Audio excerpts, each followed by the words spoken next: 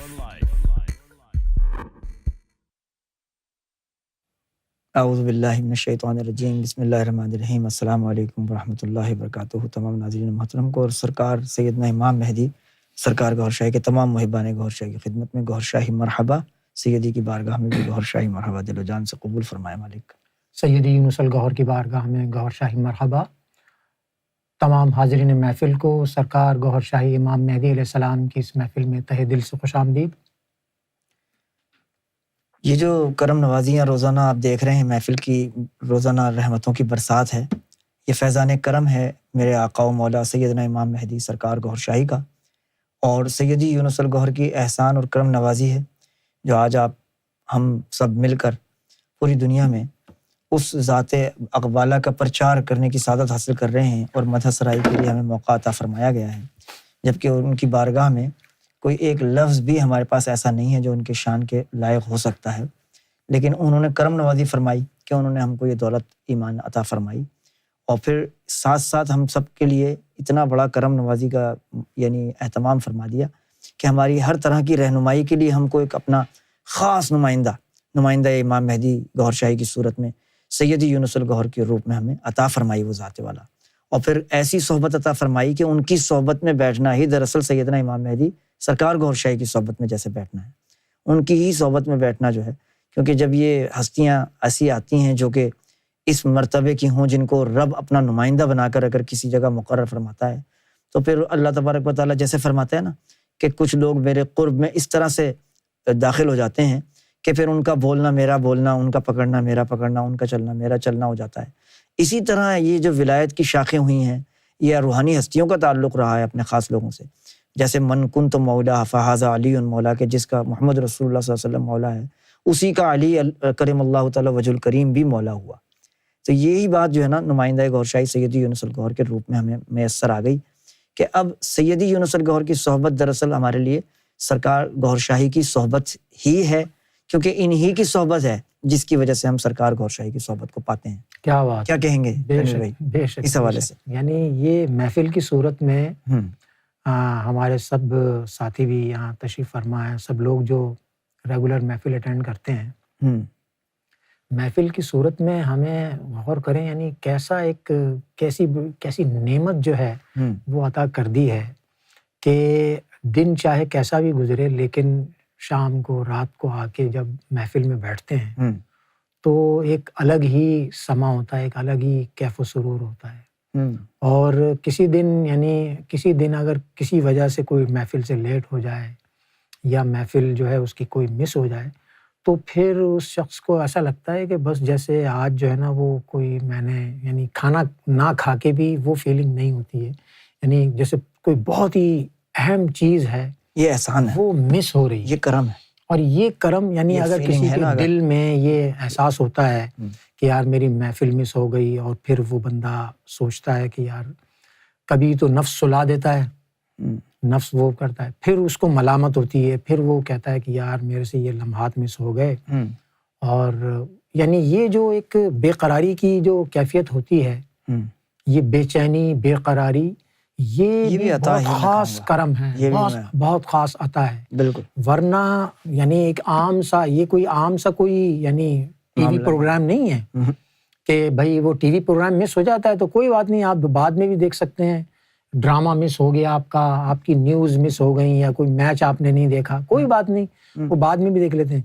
لیکن اس محفل میں سیدی نے اتنی زبردست کرم نوازی فرمائی ہوئی ہے، وہ کیا ہے کہ وہ دلوں کو، روحوں کو ایک خاص غذا جو ہے نا وہ دی ہے، اور وہ ایک یعنی جسے کہتے ہیں نا عام سا ایک انداز میں کہ ایک لت لگ جانا، یعنی دلوں کو روحوں کو جو ہے نا وہ لت لگ گئی ہے. کیا کرم ایک یہ کرم نوازی میں سے ایک، یعنی جہاں بے شمار کرم نوازیاں ہیں وہ یہ بھی ہے، اور لوگ جو ہیں وہ انتظار میں رہتے ہیں. اچھا، اب لت لگ جانے پہ وہ بات یاد آ گئی کہ سرکار نے ایک مثال دی ایک دفعہ. اچھا. کہ ایک شخص آیا اچھا اور اس نے اپنے بیٹے کے لیے کہا، نوجوان تھا، کہ اس کا واقعہ بتا رہا تھا تو سرکار سے علاج کے لیے کہ سرکار یہ بچہ جو ہے میرا نشائیوں میں چلا گیا، اچھا، ہیروئن وغیرہ کے اس میں پڑ گیا، اور اب اس کا علاج جو ہے نا وہ ہو نہیں پا رہا. میں نے لاکھوں روپے خرچ کیے، بہت پیسے والا آدمی تھا، تو اس کا کوئی علاج اب ممکن نہیں رہا. تو اب آپ کے پاس میں لایا ہوں کہ تو دم دروس سے کچھ ہو سکتا ہو کچھ. لیکن سرکار نے وہ مثال اپنے ارشادات میں، خطبات میں شامل فرمائی کہ بھئی اس کی رپورٹس طلب کی گئی تھیں، جو اس کی ڈیٹیل تھی وہ بتائی سرکار نے لوگوں کو کہ ہوا کیا کہ اس کے خون میں وہ نشہ چلا گیا.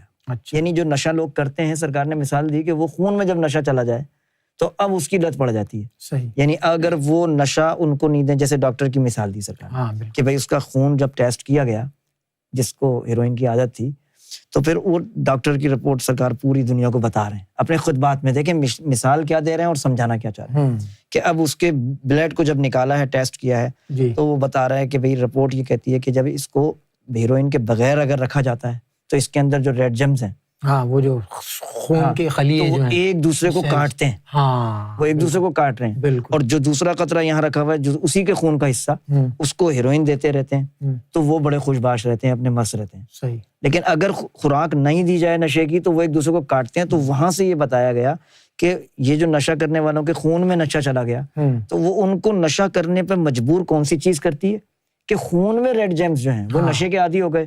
اگر نہیں ملے گا نشہ تو وہ کاٹیں گے ایک دوسرے کو، یعنی اور آپ بے چین ہو جائیں گے کہ میں مار دوں اپنے آپ کو ورنہ مجھے نشہ مل جائے. یہی حالت ہوتی ہے نا. صحیح. بالکل. اب سرکار یہاں سے دیکھے روحانی مثال عطا فرما رہے ہیں کہ یہ جو ہم تم کو اس میں ذات دے رہے ہیں یہ زبانی ذکر نہیں ہے، یہ دل کی دھڑکنوں میں اس لطیفہ قلب جب اللہ اللہ اللہ اللہ کا ہوگا تو اب دل کی دھڑکن میں خون جو ہے نا پمپ ہو کے پورے جسم میں جائے گا، تو وہ تمہارے خون میں ریڈ جیمز میں جا کر نور چلا جائے گا. کیا بات ہے. اب جب تمہارا خون اس کا عادی ہو گیا تو اب وہ تمہیں بے چین کرے گا کہ مجھے نور چاہیے، نوری محفلوں کی طرف، نوری ہستیوں کی طرف. کیا بات. تو یہ محفل جن کے اوپر یہ کرم ہوا نا، جو آپ کہہ رہے تھے کہ جیسے لت سی لگ گئی، تو وہ دراصل ہوا یہ ہے کہ سیدی کی نظروں میں جب کوئی آ گیا اور سیدی کی نظر کرم میں جب آیا بندہ، اس کو باطنی طور پر اپنی وہ محبت، وہ نطفہ نور عطا فرما دیا کہ جس کی وجہ سے اگر اس کو محفل نہ ملے، سیدی کی صحبت نہ ملے، سیدی کی ویڈیو نہ دیکھے، جب تک ان کی محفل میں نہ آئے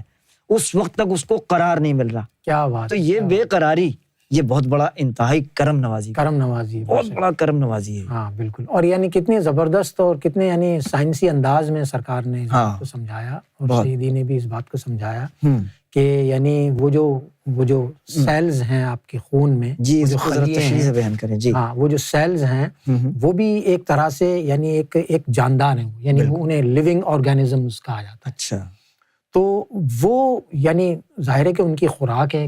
اب جب وہ ایک چیز سے مانوس ہو گئے ہیں تو وہ اندر پھر وہ کریونگ پیدا کر رہے ہیں، وہ اندر جو ہے نا اس کے اندر طلب ان کے اندر آ رہی ہے اور وہ چیز نہیں مل رہی ہے. بالکل یہی چیز جو ہے سرکار نے، سیدی نے روحانی طور پر جو ہے وہ بہت کرم فرما دیا. اب دیکھیں آپ کے یعنی جہاں پر یہ بات ہے تو دوسری طرف یعنی کانوں کو جو ہے، سماعت کو جو ہے وہ سیدی کی آواز مبارک، سرکار کی آواز مبارک سننے کا جو ہے نا وہ شغف عطا کرتا ہے. آنکھوں کو جو ہے لوگ جو ہیں محفل میں بیٹھے ہوتے ہیں اور جیسے ہی بس سیدی تشریف لاتے ہیں، سیدی کو دیکھتے ہیں تو دلوں کی اور روحوں کی جو کیفیت ہوتی ہے وہ بالکل بدل جاتی ہے. اور سیدی جس طرح سے کرم نوازی فرماتے ہیں، اور آپ یعنی ایک ایک آئی ڈی کو، یعنی جو اسکرین پر آئی ڈی چل رہی ہوتی ہے، آپ ایک ایک آئی ڈی کو جو ہے وہ ملاحظہ فرماتے ہیں. بس آپ کا وہ جو ملاحظہ فرمانا ہے، اور جس لمحے آپ لکھتے ہیں گوہر شاہی مرحبا آل ویورز اینڈ آل جو ہے نا یعنی جو حاضرین ہوتے ہیں سب کو، تو ہاں بالکل، ہاں بے شک بالکل یہ بڑا دلکش نشہ ہے یہ. تو یعنی سیدی کے حوالے سے لوگوں کو معلوم بھی ہے، اور جو نئے جاننے سننے والے ہیں یقیناً ان کے لیے بھی یہ بات ہوگی کہ سرکار گوہر شاہی سیدنا امام مہدی علیہ السلام نے فرمایا کہ یعنی حجر اسود کے جو راز ہیں وہ قلب یونس میں، سیدی یونس الگوہر کے قلب مبارک میں جو ہے نا وہ سرکار نے رکھ دیے ہیں، اور پھر فرمایا کہ وقت آنے پر جو یعنی یہ جو حجر اسود کا فیض ہے یہ لوگوں کو جو ہے وہ یعنی انسانیت کو جو ہے وہ عطا ہوگا۔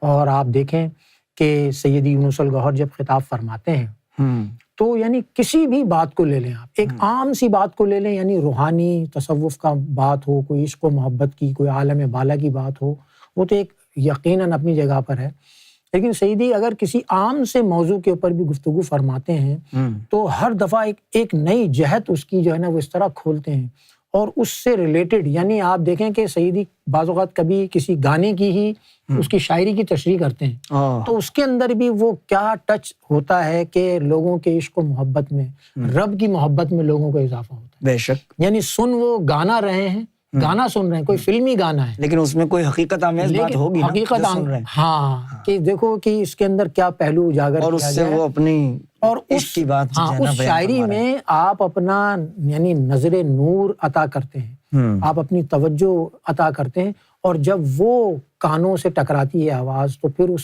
صوت مبارک کے ساتھ، اس آواز مبارک کے ساتھ وہ نور جو آتا ہے دوستو، وہ یعنی ہم اس کا ادراک نہیں کر سکتے۔ اور آپ نے بھی محسوس کیا ہوگا اور لوگ بھی، وہ گانے ہزاروں دفعہ آپ بعد میں بھی سن لیں، وہی والا گانا آپ سن لیں، لگائیں، لیکن وہ نور نہیں ملے گا، وہ کیفیت ہی قلب کی نہیں، بالکل بالکل، ہزاروں دفعہ پہلے بھی سنا ہوا ہوگا، بعد میں بھی سن سکتے ہیں، لیکن جو سیدی جب لگا کر سنا رہے ہیں تو اس کا مطلب صاف ہے نا کہ وہ جو نشہ اور وہ جو کیف سرور آ رہا ہے وہ گانے کا اور میوزک کا نہیں ہے، دراصل وہ ان کی نظر جو اس کے ساتھ ہے، اگر وہ کوئی بات کہیں تو اس بات میں نشہ ہے، اس بات میں لطف ہے۔ اس کی وجہ کیا ہے کہ ان ہستیوں کے ہر لفظ میں نور ہے، ہر فعل میں نور ہے، بالکل، یہاں تک کہ سرکار نے ارشاد فرمایا کہ ان کے قول میں، ان کے یعنی فعل میں، ان کی عصمت تک میں نور ہوتا ہے۔ کیا بات ہے!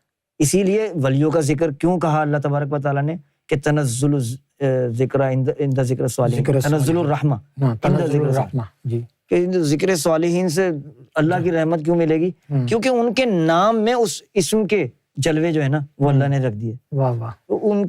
ان کے کلام میں، اگر وہ گفتگو میں مذاق میں کسی کو اگر کوئی گانا کہہ رہے ہیں نا، اگر بظاہر وہی والی آپ کی بات آ گئی، لیکن اس میں نور ان کی نظر سے جا رہا ہے، بالکل، تو بات کیا ہوئی کہ ان کی صحبت، کیا بات، اصل چیز کیا ہو گئی؟ ان کی صحبت۔ اگر وہ اپنی صحبت میں قرآن پاک سنا رہے ہیں تو قرآن پاک آپ پہلے بھی پڑھتے رہیں اور بعد میں بھی ساری زندگی پڑھتے رہیں، لیکن اگر ایک آیت وہ پڑھتا ہے، وہ ہستی پڑھتی ہے، اس کا جو کیفیت ہوگی، اس کا جو نور ان کی لبہائے مبارک سے ادا ہوگا نا، اس کا کوئی بدل نہیں بن سکتا۔ کیا بات ہے! بالکل، یہاں تک کہ اگر وہ تلفظ ظاہری طور پہ مولویوں کے حساب سے تجوید کے مطابق نہ ہو، تلاوت قرآن کے اوپر بہت سے ظاہر پرست اعتراض بھی کر دیتے ہیں نا کہ بھئی یہ صحیح نہیں پڑھا یا غلط پڑھ دیا لفظ، تو اس کے اوپر میں معافی چاہتا ہوں، ذرا ایک بات یاد آ گئی مجھے۔ جی بالکل، داتا گنج بخش کتنی بڑی ہستی گزرے ہیں، جی بالکل، سارے علماء شریعت بھی اگر آپ دیکھیں اس وقت دنیا کے تو کہیں گے حضرت داتا صاحب کو سلام ہے، ہوں گے، ان کی کتاب ہے کشف المحجوب، اور اس میں واقعہ لکھا ہوا ہے کہ ولی اللہ کوئی تھا،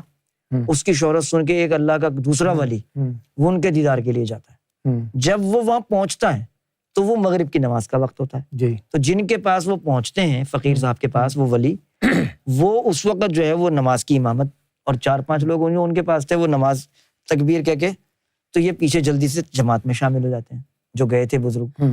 اب جب یہ سنتے ہیں، جب انہوں نے تلاوت شروع کی نماز کی تو ان کی تو تلفظ ہی سے نہیں تھا، قرآن ہی غلط پڑھ رہے تھے وہ، تو ان کو وسوسہ آ جاتا ہے، جو اتنی دور سے سفر کر کے آئے تھے نا بزرگ، وسوسہ یہ آتا ہے کہ یار میرا سفر بیکار ہو گیا، جس کو قرآن پڑھنا صحیح نہیں آتا وہ کیا ولی اللہ ہوگا؟ اس کے بعد وہ رات کو واپس چلے جاتے ہیں مل جلا کے، رات کو وہ خود بھی اس مقام پر تھے کہ کبھی کبھی رب کے دیدار تک جاتے تھے، صحیح، وہی بزرگ جو آئے تھے نا وہ رات کو خواب میں اللہ کا دیدار ہو رہا ہے، اللہ سے ملاقات ہو رہی ہے، اچھا، تو بات کرتے کرتے جو ہے نا اللہ تبارک و تعالیٰ سے پوچھتے ہیں یہ کہ یا اللہ تیری رضا کس میں ہے، وہ عمل بتا جس میں تیری رضا ہو، تو وہ اس بزرگ کا نام لے کے اللہ کہتا ہے کہ میری رضا جو تھی نا وہ اس کے پیچھے خوش دلی سے نماز پڑھنے میں تھی، جس کو تو بدگمان چھوڑ کر آیا۔ تو یہ داتا صاحب نے واقعہ لکھا کہ جو اللہ کا ولی ہے نا، اس کے کسی فعل پر بھی اعتراض اگر تو نے کیا ہے تو میں اپنے الفاظ میں کہتا ہوں کہ یہ دین ہے، دین کی موت ہے، ایمان کی بھی موت ہے، جی، کیونکہ آپ اس اللہ والے پر اعتراض کر رہے ہیں کہ یار اس کا تلفظ صحیح نہیں ہے۔ بلال حبشی کا بھی تلفظ صحابہ کرام نے اعتراض ہی تو کیا تھا صحیح یار یہ حبشی ہے اور اس کو عربی صحیح ادا کرنی نہیں آتی، لہٰذا اذان کے الفاظ صحیح نہیں ہیں، تو اذان صحیح ادا نہیں ہو رہی. اور کیا دکھایا اللہ تبارک و تعالیٰ نے کہ وہ جو غلط پڑھتا تھا اذان، وہ اذان اللہ اور اس کے فرشتوں کو بھی پسند تھی، آسمان والوں کو بھی پسند تھی، یعنی دکھایا نا عمل کر کے کہ سورج نہ نکلا. تو ان کا کلام مجید پڑھنا، اس پر اگر تنقید آتی ہے یا دل میں کوئی وسوسہ آ جاتا ہے تو آپ کا ایمان تباہ ہو جائے گا. یعنی ان کے قرآن سننے پر بھی نور ہے، ان کے ہنسی مذاق میں بھی نور ہے، ان کی ہر گفتگو میں نور ہے، ان کے گانے سنانے کی اداؤں میں بھی نور ہے. قسم خدا جی بالکل بالکل. یعنی یہ بات مجھے ایک یعنی سیدی کی نشست سے ہی کچھ باتیں یاد آ رہی ہیں. جی ضرور. کہ یعنی سیدی نے کرم نوازی فرمائی، ایک تو یہ کہ مقام کمالیت کے لیے کہ کمالی کہ وہ جن کا ظاہر اور باطن ایک ہو جاتا ہے. اب وہ کچھ بھی کر رہے ہیں نا تو تم اس کا یعنی ادراک نہیں کر سکتے. اچھا پھر اس کے بعد یعنی نور العلا نور کی جب آپ نے یعنی تشریح فرمائی تو نور العلا نور میں آپ نے فرمایا کہ جب آپ کے یعنی کوئی بھی خیال ہے وہ آپ کے سوچ جو ہے وہ گیا اور پھر وہ دل میں گئی. اگر دل میں نور ہے تو پھر وہ آگے بڑھی، سری کی طرف گئی، پھر اخفا کی طرف گئی، پھر اخفا سے وہ زبان پہ آئے گی. بالکل. اب اگر یہاں پر نور والا معاملہ ہے، اچھا یہ تو ایک عام سی بات ہے، یعنی ایک مومن کو بھی یہ مرتبہ جو ہے وہ مرشد کامل کی نظر سے کرم نوازی سے مل جاتا ہے کہ اس کے لطائف منور ہو جاتے ہیں. پھر اس کے جو بھی سوچ آتی ہے وہ دل میں آتی ہے اور پھر دل سے ہوتی ہوئی وہ سوچ مزید نور لے کر کے وہ جب زبان سے الفاظ ادا ہوتے ہیں تو یعنی کہ زبان میں بھی نور آ جاتا ہے. ٹھیک ہے نا. اور چیز آئے کہ وہ ذات جو یہ عطا کر رہی ہے اس کے لیے پھر یعنی کسی کے اندر یہ سوچ آئے تو پھر یہ کون ہے؟ یہ ہمارے نفس کا ایک حربہ ہوتا ہے، نفس ہے ظاہر کے ہے. تو پھر مجھے جو بات یاد آ رہی تھی کہ سیدی نے یعنی ایک دفعہ یہ مرشدین کی جو ہے وہ اقسام کے اوپر کہ مرشد بھی بہت سارے یعنی درجات کے ہوتے ہیں. بالکل. تو مرشد کامل، مرشد مکمل اور مرشد اکمل کے حوالے سے سیدی نے کرم نوازی فرمائی. تو فرمایا کہ بہت سارے مرشدین دین جو ہیں وہ ایسے ہیں کہ وہ ہیں تو کامل لیکن وہ اپنے یعنی جو بھی مرید ہے اس کو وہ ظاہری جو ایک جو نظم و ضبط ہے، جسمانی جو ایک ضبط ہے، جسمانی جو عمل ہے وہ اس سے اس کو گزارتے ہیں تاکہ اس کے علاوہ پھر اس کا یعنی معاملہ آگے چلے گا نہیں روحانی. کیا بات. لیکن کچھ مرشد ایسے ہیں کہ جو اس کے یعنی اس کے جسم کے عمل کو اس کے قلب پر جو ہے نا وہ ٹرانسفر کر دیتے ہیں اور وہ بظاہر وہ جسم سے عمل کر رہا ہے لیکن باطن میں اس کا شمار جو ہے نا وہ ہو رہا ہے کہ بھائی اس کے قلب کی یہ اعمال ہے جو کہ یہ مرشد اپنی تصرف و طاقت سے اپنے تصرف و طاقت. کیا بات.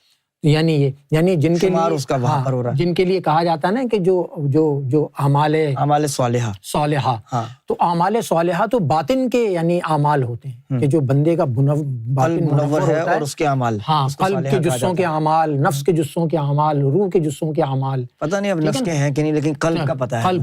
ٹھیک ہے نا. اسی طرح کچھ مرشدین ہیں کہ جو یعنی جسم کا عمل ہے لیکن اس کو روح پر ٹرانسفر کر دیا اور باطن میں دیکھا جا رہا ہے کہ جی اس کی یہ روح عمل کر رہی ہے.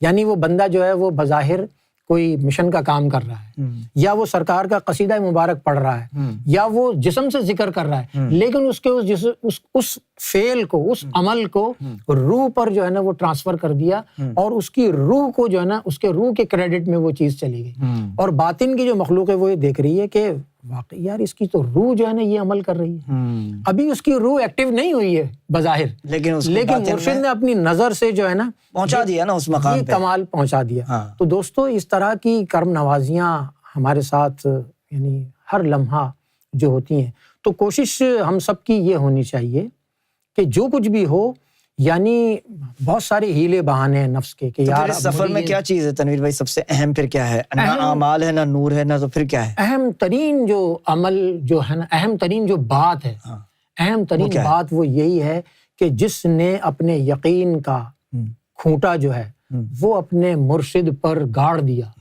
اور اس نے آنکھیں بند کر لی کہ بس اب جو بھی ہے نا یہ میرا جو یعنی رہبر ہے، جو یہ کہیں گے، جو ان کا فعل ہے، جو قول ہے، بس اس پر میں اب یہ جو نیا ہے، یہ جو ناؤ ہے، یہ میرے کھویا کے حوالے ہے، اس سیلر کے حوالے. اب یہ اس کی مرضی، یہ جہاں چاہے موڑے، میری آنکھیں بند ہیں بس. مجھے کتاب عشق کی تفسیر میں لکھا دیکھا، یعنی وہ سیدی نے اس غزل کا ایک دفعہ ارسل مراد کتاب عشق میں لکھا دیکھا، تفسیر میں لکھا دیکھا، وہ نماز ہی نہیں جس میں خیال یار نہ ہو. کیا بات ہے، بالکل. شوق تیرا اگر نہ ہو میری نماز قائم. وہی بات ہے، بالکل وہی بات ہے کہ پھر وہ جو قیام اور سجود جو ہے وہ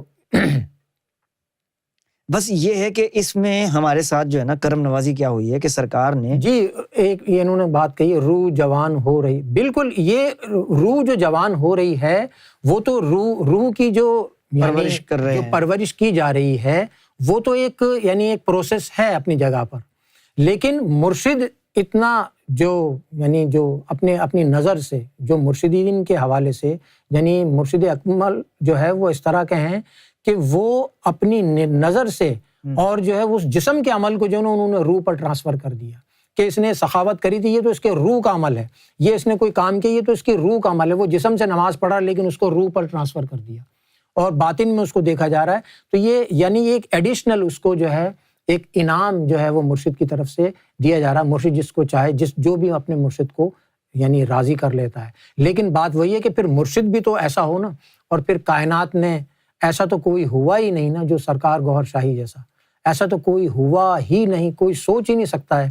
آج بھی ہم جو کچھ یعنی سیدی جس حوالے سے ہمیں کرم نوازی فرماتے ہیں اور جو عظمت گوہر شاہی کا بیان فرماتے ہیں، اس کے باوجود سیدی کا یہ فرمان ذیشان ہے کہ ابھی تم لوگ ابھی تم اس نہج پر نہیں آئے ہو.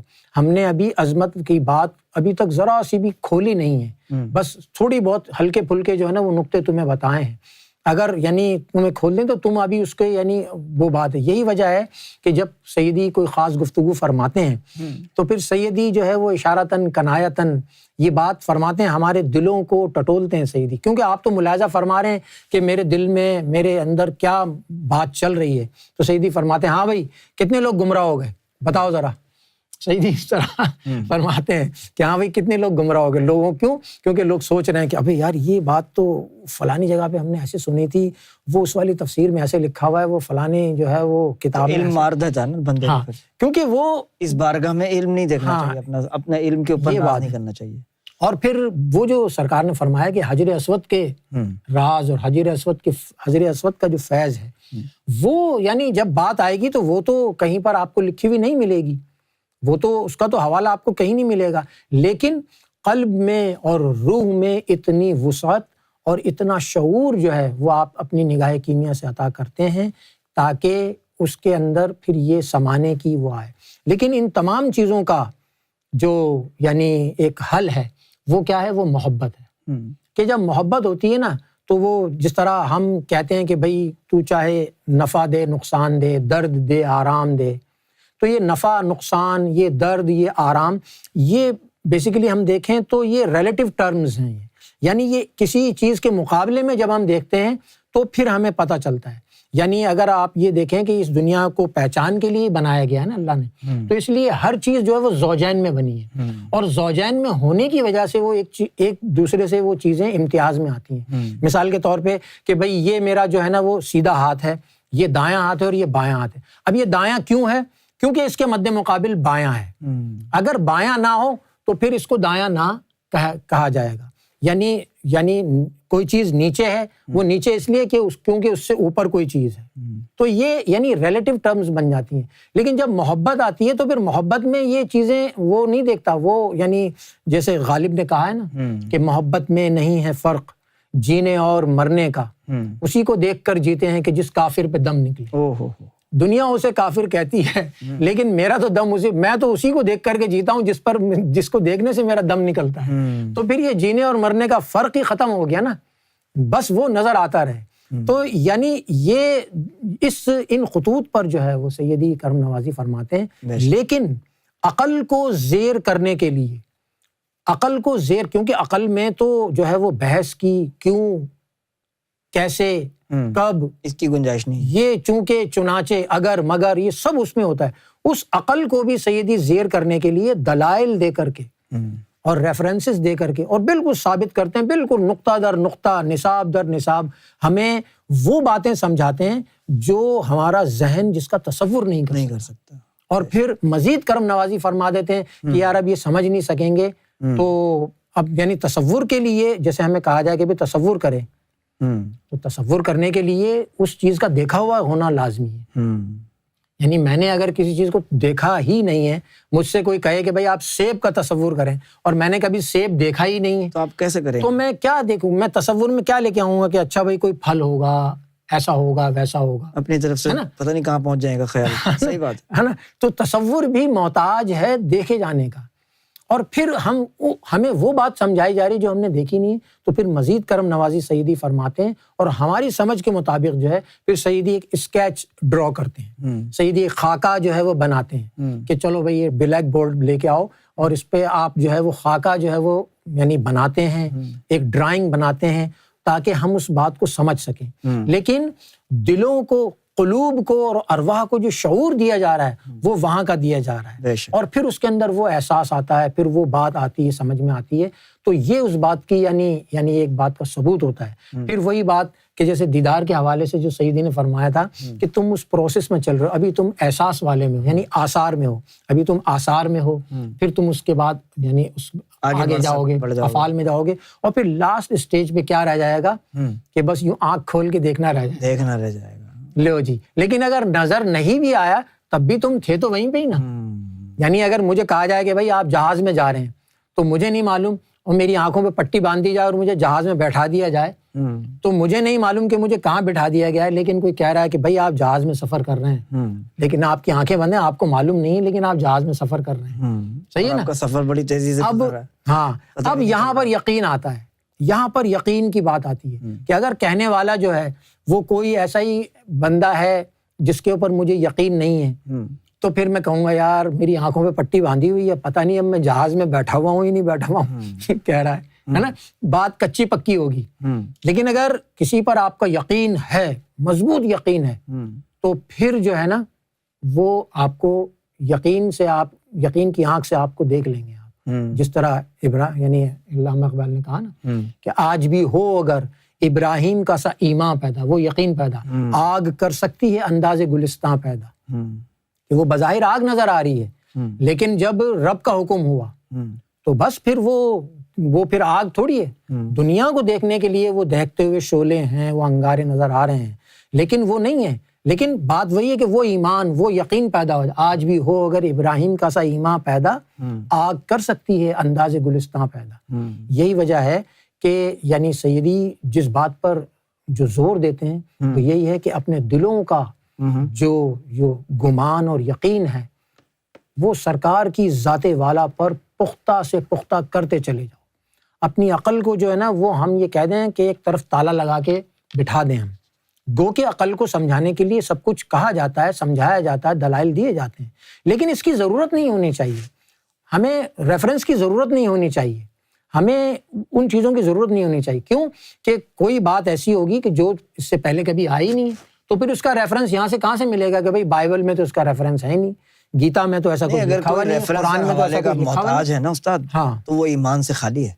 سب سے پہلی شرط ہے رہبر کے اوپر ایمان، رہبر کے اوپر ایمان نہیں۔ اگر آپ کا خضر علیہ السلام، موسیٰ علیہ السلام کا واقعہ دیکھیں، ایک جلیل القدر مرسلین میں سے ایک ہستی ہے حضرت موسیٰ علیہ السلام، اولو العزم مرسل، عام مرسلین میں بھی ایک اولو العزم مرسل میں، بالکل کیا عام نہیں ہے، رب کے کلام تک کلیم اللہ کہلانے والی ہستی، بالکل۔ لیکن اللہ نے ان کا اگزامپل کیوں قرآن میں پیش کیا ہے حضور اکرم صلی اللہ علیہ وسلم کے امتیوں کے لیے؟ قرآن میں کیوں آیا؟ جی، کہ ان کو بھی اپنے علم پہ جب ناز ہوا اور یہ خیال آیا کہ اب میرے جیسا مقرب تو رب کا کوئی بھی نہیں ہوگا اس دنیا میں، تو پھر اللہ تبارک و تعالیٰ نے اس پورے واقعے کو بیان بھی کیا کہ ان کو کہا نہیں بھائی تم سے بھی آگے بہت کچھ ہے، اور پھر انہوں نے طلب کی کہ کوئی ایسا ہے بندہ تو مجھے اس تک پہنچایا جائے، تو پھر اللہ قرآن میں واقعہ لکھا ہے خضر علیہ السلام کے پاس جب وہ گئے ہیں تو پہلی نظر جب ملاقات ہوئی ہے، سلام دعا، تو اسی لمحے خضر علیہ السلام کو پتا تھا، خضر علیہ السلام نے ان کو دیکھ کے یہ کہا کہ قالوا انک لن تستطیع معی صبرا، کہ تو میرے ساتھ صبر نہیں کر سکتا میرے افعال و اعمال پر۔ تمہارا علم اپنی جگہ صحیح ہے، تم اللہ کے برگزیدہ بندے ہو، رسول ہو، جو بھی صحیح ہے،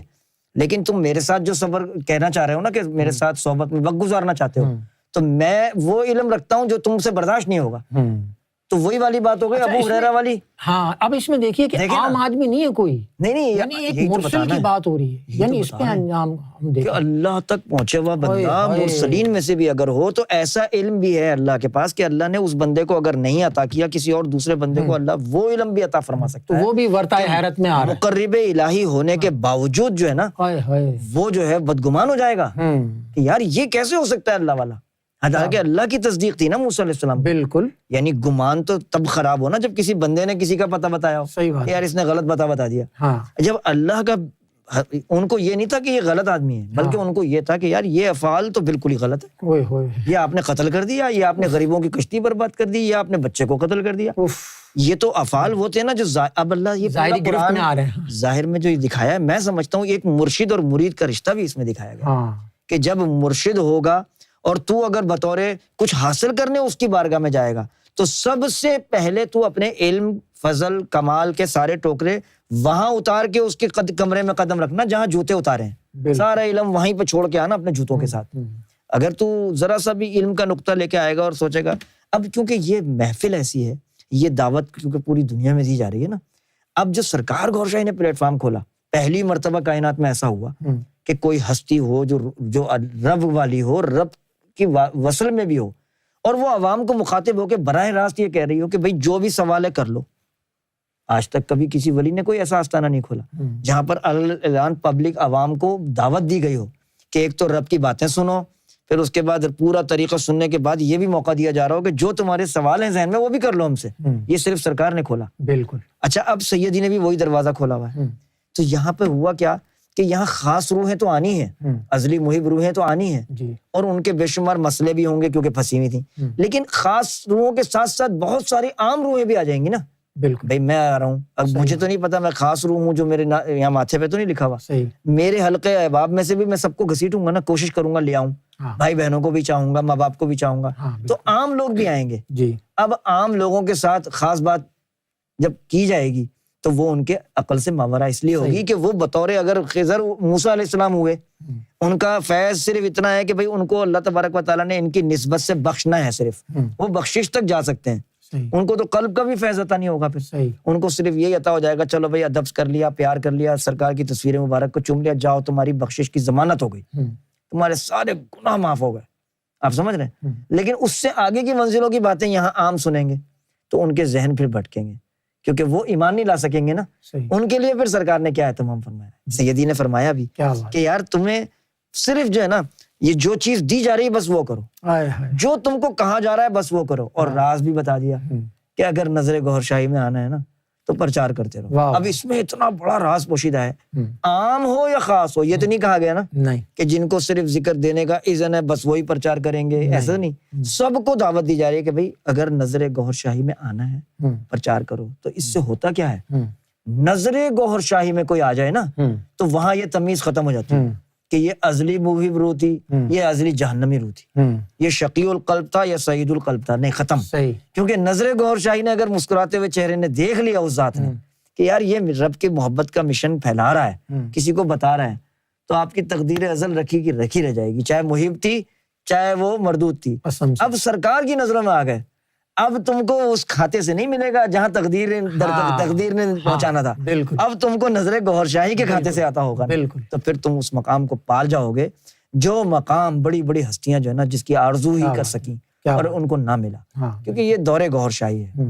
اس میں صرف کمال یہی ہے کہ جب سیدی یونس الگوہر کی جو ذات والا اب ہمارے سامنے موجود ہے نا, ہم کو کون سا وسیلہ دیا سرکار نے, ظاہری آنکھوں کو جو نظر آنے والی ذات, ظاہری کانوں کو جن کی آواز سن سکے, جن کو ہم چھو سکیں, جن کو ہم مل سکیں, وہ دروازہ کھولا ہے یونس الگوہر کا. تو یہ بطور مرشد ہوئی نا ذات ہمارے لیے, بالکل رہبر ہے نا. بالکل بھائی ہماری باطنی تمام روحوں کی پرورش کون کر رہا ہے, بالکل ہمارے دلوں میں اس میں ذات کا وسیلہ کون بن رہا ہے, رشد اور ہدایت جو جہاں سے مل رہی ہے وہی ذات ہو گئی نا. تو اب جو سیدنا امام مہدی سرکار گوھر شاہی ہیں وہ تو اسی قالب اور قلب میں موجود ہے نا. ہماری رسائی سیدی یونس الگوہر سے ظاہر میں ہوئی, تو ان کے لیے بدگمان ہونا کیسا ہے, کفر سے بڑھ کر ہو گیا نا, تباہی ہو گیا, تباہی. ان کے کسی ایک فعل پر اگر ذہن میں کسی دل میں کوئی وسوسہ اعتراض آ رہا ہے اگر آپ کے, تو فائٹ کرنی ہے نا, تو نور سے فائٹ ہوگی. وسوسہ تو آئے گا, سرکار نے فرمایا کہ وسوسہ تو آنا اس بات کی حق کی دلیل ہوتی ہے کہ تو حق کے راستے پر ہے. اب وسوسہ آئے پھر تو یا گوہر المدد پکار، سیدی نے فرمایا نا یا گوہر المدد پکار، جب وہ تو یا گوہر المدد پکارے گا تو تجھے یہاں سے مدد جائے گی، جب جائے گی تو جواب دل میں باطن میں اس وسوسے کی کاٹ کا آ جائے گا. جیسے کہ کوئی بھی وسوسہ ہے تو یہ بھی آ سکتا ہے کہ چھوڑ ان باتوں کو، بس یا گوہر المدد کر، ذکر کر، سرکار جو چاہیں گے تجھے جواب عطا فرمائیں گے.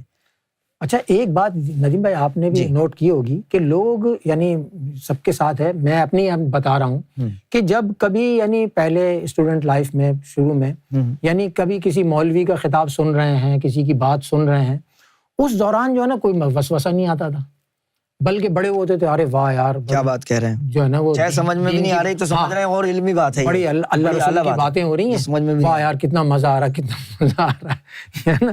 لیکن آپ یہ دیکھیں کہ وہ اس کا راز جو ہے نا پھر صحیح کہ اس وقت جو ہے وہ نفس کو کوئی پرواہ نہیں ہے، نفس کہتا ہے لگا رہے آرام سے اسی سنتا رہے، کیونکہ اس کو کوئی پریشانی نہیں ہے، یہ خوشی ہے کہ وقت ضائع ہو رہا ہے، بلکہ وہ یہ خیالات ڈالتا ہے کہ ہاں بالکل کتنی زبردست بات ہے یار، کیسا مزہ آ رہا ہے، بس اسی میں لگا رہے، کوئی وہ نہیں آتا ہے.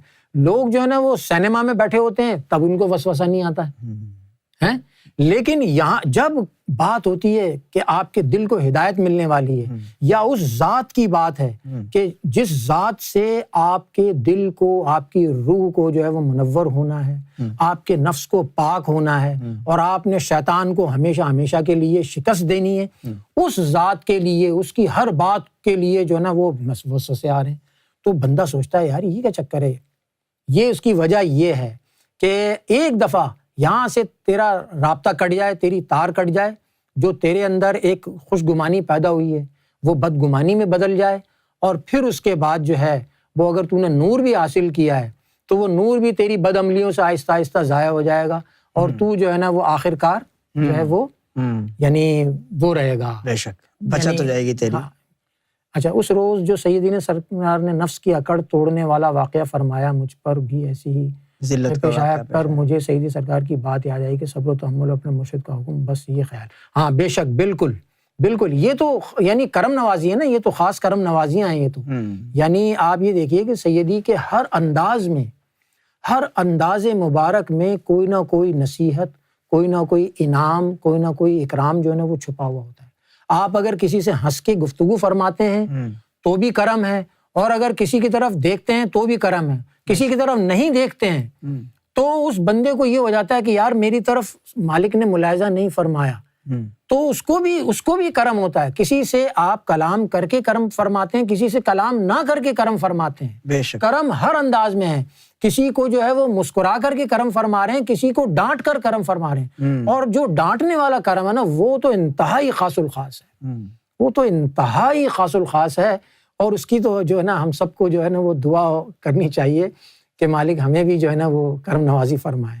اور ڈانٹنے والی تو بہت ہی خاص کرم نوازی آپ کے اندر بڑی یعنی وہ تو، لیکن بات وہی ہوتی ہے کہ پیکنگ جو ہوتی ہے نا وہ کچھ اور ہوتی ہے، اندر جو تحفہ ہوتا ہے وہ کچھ اور نہیں. یہ تو ہمارے مالک کا لجپال کا ایسا انداز مبارک ہے، کون یہ راز بتاتا ہے کہ یار کسی کو اب یہ آ گیا ہے محفل میں، ایک شخص آتا ہے، میں نام نہیں لے سکتا، وہ ابھی کسی ملک سے سفر کر کے یہاں پہنچا ہے، کوئی اس نے ابھی یہاں دن نہیں گزارے ہیں، کوئی غلطیاں خطائیں ہوئی ہوں تو چلو آدمی بولتا ہے 8-10 دن ہو گئے، چلو اس نے کوئی غلط کام کر دیا یا کوئی نقصان، تو اب وہ پہلے دن کی ملاقات ہے اور اسی میں جناب اس کی ایسی زبردست کلاس ہو گئی شروع، ٹھیک ٹھاک جو آپ کہہ رہے ہیں نا کہ بھائی ہو جائے کرم بڑا زبردست. تو اب لوگ تھوڑے سے وسوسے میں مبتلا ہو گئے نا کہ بھائی یہ تو بڑا ہی بدبخت آدمی ہوگا جو پیچھے سے کچھ کر کے آیا ہوگا یا کوئی اس کا خراب ہوگا معاملہ اس کا. جب وہ چلا گیا بندہ تو بعد میں لوگوں کو جو ہے نا مسکرا رہے تھے سیدی، اور سیدی نے فرمایا کہ تم لوگ تو یہی سوچ رہے ہو کہ بہت خطرناک کوئی آدمی آ گیا جس کی اتنی کلاس ہوئی ہے. نہیں، فرمایا نہیں، اس کے گناہوں کو جلانا مقصود تھا پہلے. کیا بات. تو اب اس کو گالیاں دیں، برا بلا کا جو اس نے نہیں کہا وہ بھی اس کو کہنا پڑا، تو اس کا وہ امتحان بھی مقصود تھا، نفس کے اوپر ملامت بھی، کیونکہ سرکار باطن کا راز تھا یہ، اور یہ راز کوئی بتاتا نہیں. کبھی کسی ولی کی زبان پہ یہ راز نہیں آئے جو سیدی اپنے لوگوں سے شیئر کر لیتے قسم سے. حالانکہ یہ بات بھی بتائی کہ ایک یعنی راز بتا دینے سے بہت سے نقصانات بھی لوگوں کے ہو جاتے ہیں. جیسے اس راز کا کھول دینا نقصان تھا لوگوں کو اس دور کے، کہ جب ملامت ہو رہی ہے تو بندے وسوسے میں مبتلا ہو رہے ہیں کہ کسی کا نفس کہہ رہا ہے، بکواس کر رہا ہے کہ یار یہ مجھے ذلیل کیوں کر رہے ہیں. ٹھیک ہے، یہ ہیں سرکار کے بہت پیارے ہیں، نمائندے بھی ہیں، میں مانتا بھی ہوں ان کو، لیکن مجھے ذلیل کیا ہوا ہے، پوری محفل کے سامنے رسوائی کیوں ہو رہی ہے؟ اکیلے میں مجھے کہتے تھے، ساری محفل کے سامنے کیوں کہا؟ اور پھر وہی والی آپ سیدی نے پھر اس کا راز کھول دیا نا کہ یار اگر وہی والی آپ کی بات کہ اگر کوئی گناہ کر کے آؤ اور اس کے اوپر ملامت ہو تو وہ تو پھر آپ کا گناہ دھل رہا ہے نا اس طریقے سے ملامت کر کے، وہ تو غلطی پہ سرزنش ہو رہی ہے نا، یہ ملامت نہیں ہے، جس باطنی ملامت کا ذکر کیا گیا بالکل نفس کی پاکی کے لیے جو نفس کی ملامت رکھی گئی ہے نا اس لائن میں، اس میں یہ تھا یا تو سخت ریاضت اور مجاہدہ ہو، جیسے ایک ٹانگ پہ کھڑے ہو کے 15 سال تک قرآن غوث پاک پڑھتے رہے جنگل میں، حالانکہ ان کو کیا ضرورت تھی، کوئی گناہ بھی نہیں کر رہے ہیں، لیکن نفس کو مشقت میں رکھا تاکہ رب زیادہ مہربانی کرے، اور نفس کو مشقت میں، اب ہم لوگ تو نفس کو ذرا سی بھی مشقت میں رکھنا نہیں چاہتے نا، بالکل ہم سے زیادہ اپنے آپ کو پسند کرنے والا کون ہے؟ میں تو خود اپنی شخصیت کے یعنی عادی ہوں، تو اب ہم جیسے لوگوں کے لیے کرم نوازی کا یہ راستہ بنایا کہ بھئی ذرا سی چھوٹی سی بات ہو تو ملامت کی جائے، ملامت کرنے سے نور بھیجتے ہیں باطن میں، بندہ کہہ رہا ہے یار مجھے پتہ نہیں کیوں اس کلاس ہو رہی ہے، نہیں وہ تمہارے باطن میں کرم نوازی تم پر ہو رہی ہے، جیسے آپ نے کہا یار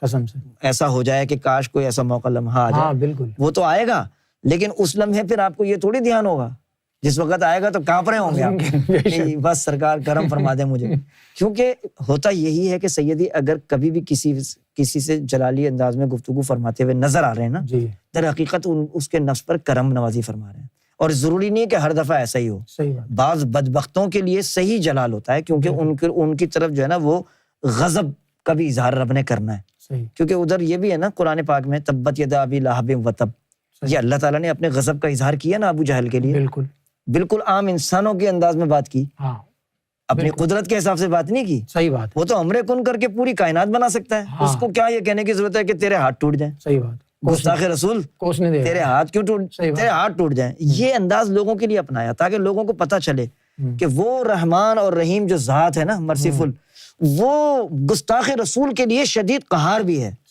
اور دشمن رسول اور گستاخ رسول کے لیے وہ یہ انداز اپناتا ہے، الحب للہ والبغض للہ، کیا بات ہے کہ محبت بھی رب کے لیے ہے نا، تو بغض بھی محبت کی جگہ پر بغض بھی رب کے لیے ضروری ہے، دشمنان خدا، دشمنان رسول، دشمنان اولیاء جتنے بھی ہیں ان سے وہ ایمان کے حصے میں آتا ہے بغض، اگر آپ کے پاس یعنی آپ ایک طرف سے ایمان والے تو ہو جائیں لیکن آپ کے پاس دوسرا جز نہیں ہے بغض للہ والا، تو آپ تو کچھ بھی نہیں کر سکیں گے نا، صحیح بات ہے، یعنی سیدی نے اس پہ گفتگو فرمائی تھی ابھی 2-3 دن پہلے، آپ کو یاد ہوگا، یعنی کہ ایمان جو ہے نا، ایمان میں جذبات کا ہونا بہت، بتائیں اس کے یعنی لوگوں کو جو ہے اکثر لوگ جو ہے وہ یعنی پوچھ بھی لیتے ہیں، بہرحال ان کے وہ ہے، لیکن فرمایا کہ یعنی کوئی تم یہ سوال پوچھ رہے ہو کہ بھئی کوئی کسی نے جو ہے وہ سرکار گوھر شاہی کو نہیں مانتا ہے وہ،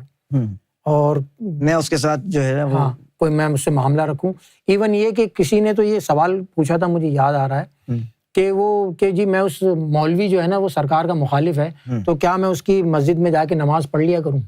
اب یہ بات وہ شخص پوچھ رہا ہے، کتنی یعنی ایک بہت ہی یعنی ایک دل دکھانے والی بات ہے، تو سیدی نے فرمایا کہ یار تم یہ پوچھ رہے ہو لیکن تم اپنے آپ سے پوچھو کہ اگر وہی مولوی جو ہے وہ تمہاری ماں بہن کو اگر کوئی برا بھلا بولے تو کیا تم اس مولوی کے پیچھے نماز پڑھو گے؟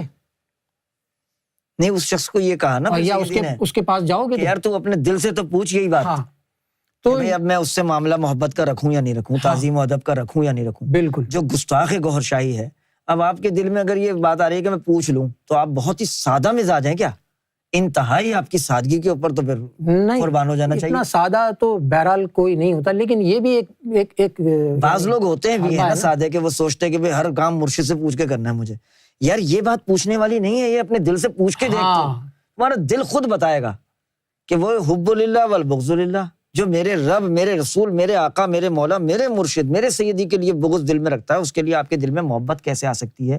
اور اگر آپ اس وقت محتاج ہیں کہ میں سوال پوچھ کے یہ کروں تو یہ میرے بھائی، میرے پیارے دوست، اس بات کی بھی علامت ہے کہ تمہارا دل ابھی تک ایمان کی اس طاقت سے خالی ہے، اس میں ہو سکتا ہے ایمان آیا ہو لیکن اتنی مقدار میں آیا ہو کہ ابھی آپ وسوسے میں آ گئے، جیسے حضور اکرم علیہ الصلوۃ والسلام کی حدیث مبارک ہے نا، فرمان ذیشان ہے کہ آپ صلی اللہ علیہ وسلم نے فرمایا کہ بھائی ایمان کا ادنا درجہ یہ ہے، ادنا درجہ کیا ہے کہ تو برائی ہوتے ہوئے دیکھے تو تجھ میں جرت نہ ہو کہ تو منہ سے بول سکے, ہاتھ سے تو روکنا بہت دور کی بات ہو گئی, تیرے ایمان میں وہ طاقت نہیں ہوگی پھر, کیونکہ ادنا ایمان کی حالت یہ ہے پھر. لیکن تو دل میں خیال کرے برا اس کے کہ یار یہ بری بات ہے, یہ غلط بات ہے. جیسے یہ بندے نے سوال کیا کہ یار وہ گستاخی کر رہے ہیں سرکار کی, تو اس کا مطلب ہے ایمان میں تم آ گئے ہو, تمہیں محسوس ہو رہا ہے کہ یہ شخص سرکار گور شاہی کی گستاخی کر رہا ہے, لیکن ابھی تمہارا ایمان اتنا طاقتور نہیں ہے کہ تم زبان سے روک سکو یا اپنے آپ کو سمجھا سکو کہ بھائی یہ تو گستاخی کر رہا ہے تو میں اس سے کوئی تعلق نہیں رکھوں گا. صحیح ہے. پھر اس سے